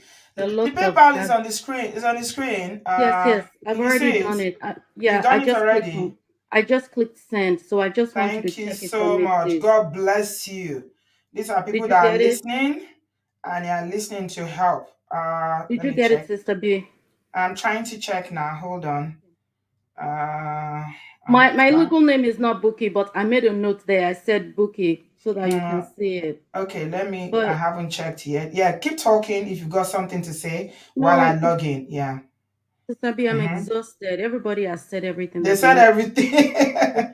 No, it hasn't come in yet. I haven't seen it. Yeah. Okay. All right. I will. It's telling me your preferred funding. Okay. Never mind. Yeah. Sometimes it takes a while. Maybe they need. Just make sure that you put whatever they're asking. I haven't seen it. I've just checked. Okay. It's not in yet. Yeah. Okay. In about maybe 10 minutes, if you don't get it, I'll email you. I beg. Okay. No problem. I'm really sad, but I don't have any comments. I just feel sorry for It's women. fine. We've already commented with your donation. Yes, God we bless have you. to help each other. This is my we have to. Absolutely. This is my WhatsApp. If you need to contact me, I will. Yeah, for any reason, please do. Thank you so much on behalf of Yabo. I appreciate you, Buki. Auntie Yabo, Thank you very much. Thank you. Thank you so much. This is what we want. We don't just want, it's not all the time. Some people come here to share. They don't need anything. And we're not trying to do this because we want more people to come and every day they now start saying, oh, they are donating money. It is as the need arises. And sometimes you just can't help but do it. You have to. Because we not just say, oh, don't go back, oh, don't go back. We just use mouth to say, don't go back, oh, one or two persons will call her. But what are we practically doing to ensure that she doesn't go back, that she's standing firm? By the time she go and get a house now, and she sets up her house, her children are in a new school, will she be thinking of going back? No. So this is what we are trying to do. We need to support emotionally and financially, physically if it's possible. So this is a challenge to all of you in America. If you live in America, I don't know. I need you on this one, please. If you are watching this later, I know you guys, some of you are at work now because it's daytime over there. Please, I really need you. You see what Europe, we are doing amazingly well here. I'm telling you, we are doing so well in terms of supporting.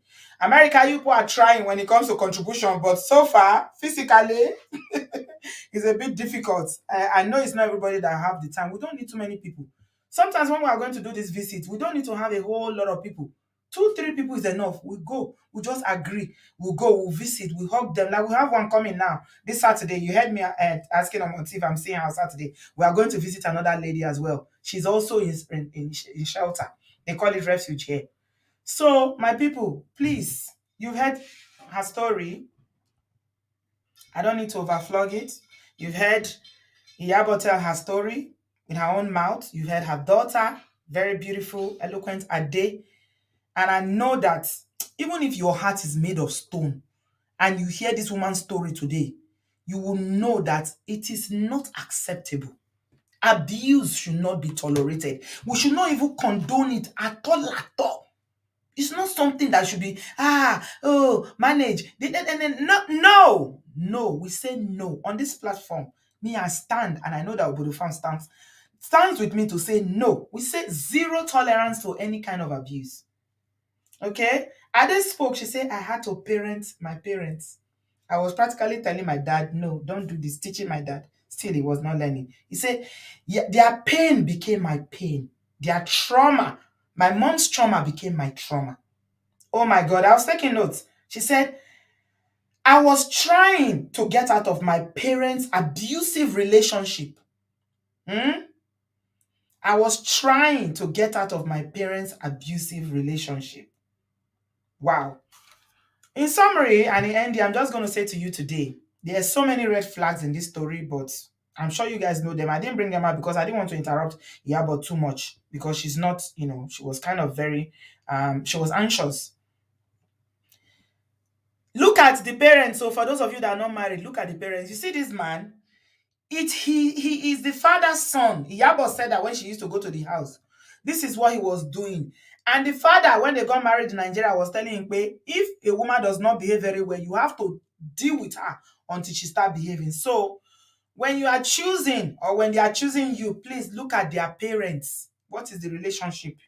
How does the father treat the mom? How does the mom treat the father? Very important. Ask questions. And if you see it, any kind of abuse in your intended family, their immediate family, their parents, run. Because it's not all men that are like Adewale that will say, I choose to do different. Some, this is all they know. As far as they're concerned, is okay. There's nothing wrong in it. No need to change. So please, when you see it, run for your life. And if you're out there, women, I'm going to talk to you now. I'm staying because of my children. Torí àwọn ọmọ ni, obìnrin máa ń fara dà ni, obìnrin máa ń fara gbá ni, obìnrin máa ń ṣubú ni. Continue to justify it. I hope that you know what you are doing. Okay? You see how she was saying that he was using her to stone the wall and the wall will break. It is God that preserved her life. A lot of people will not even survive it. Look, ikú ò kì í kọ lẹ́tà o. Iku kò letter. It doesn't write a letter, say, prepare, I'm coming today. Today, your husband will beat you and you will be deleted. No. Any small thing like this can delete somebody. There's a thin line between being hitting and somebody being deleted. Very thin. No matter. Mo kàn fún lẹ́sẹ̀ ni now. Kí ni mo ṣe? Mo dẹ̀ gbá lójú, mo gbá lẹ́sẹ̀. Kíni kan. Do not continue to use your body to collect beating. Because the day that it will happen, may it not be your portion. All of you out there that are suffering, you think you are suffering for your children. The children say they don't want you to suffer for them. You are damaging them. Oh, please run. Leave. Let your children have a peaceful life. Let them have a healthy life. Tori long. Stop staying in abusive relationship for children. No child asked you to stay. You chose to stay. And all of you Christian brothers and sisters, I'm a Christian, no? I put my hand up. I have no other God but Jehovah. I am not ashamed of my religion. But all of those people that practice it in a very bastardized way, that keep encouraging abusers, they raise their hand up and give them medal and tell the people that have been abused, the victims, they shush them and shame them. Your judgment, it will be on this earth and it will be in heaven. If you see a woman being abused in a church and you don't speak out and go and get help for her, advise her on how to run, you encourage her to stay in that abusive relationship, God will judge you. God will judge you and he will not be kind with you. Please don't encourage people to endure abuse. There is nothing good about it. Nothing. Absolutely nothing. Okay? So in ending, I'm just going to say that I'm calling on you out there. If you're watching this later on, please, let us support this sister, Iyabo. She's one of you. She's one of us. Let's support her. Anybody that lives around Chicago area that you can physically visit, it will be very, very helpful. I need people to go and see her and hug her.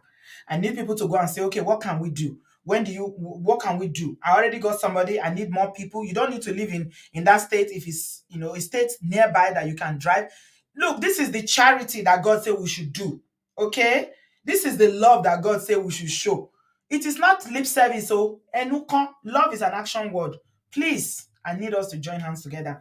I want to thank everybody that has contributed so far. Thank you so much. God bless you. From where you have taken that money, the Lord will replenish you.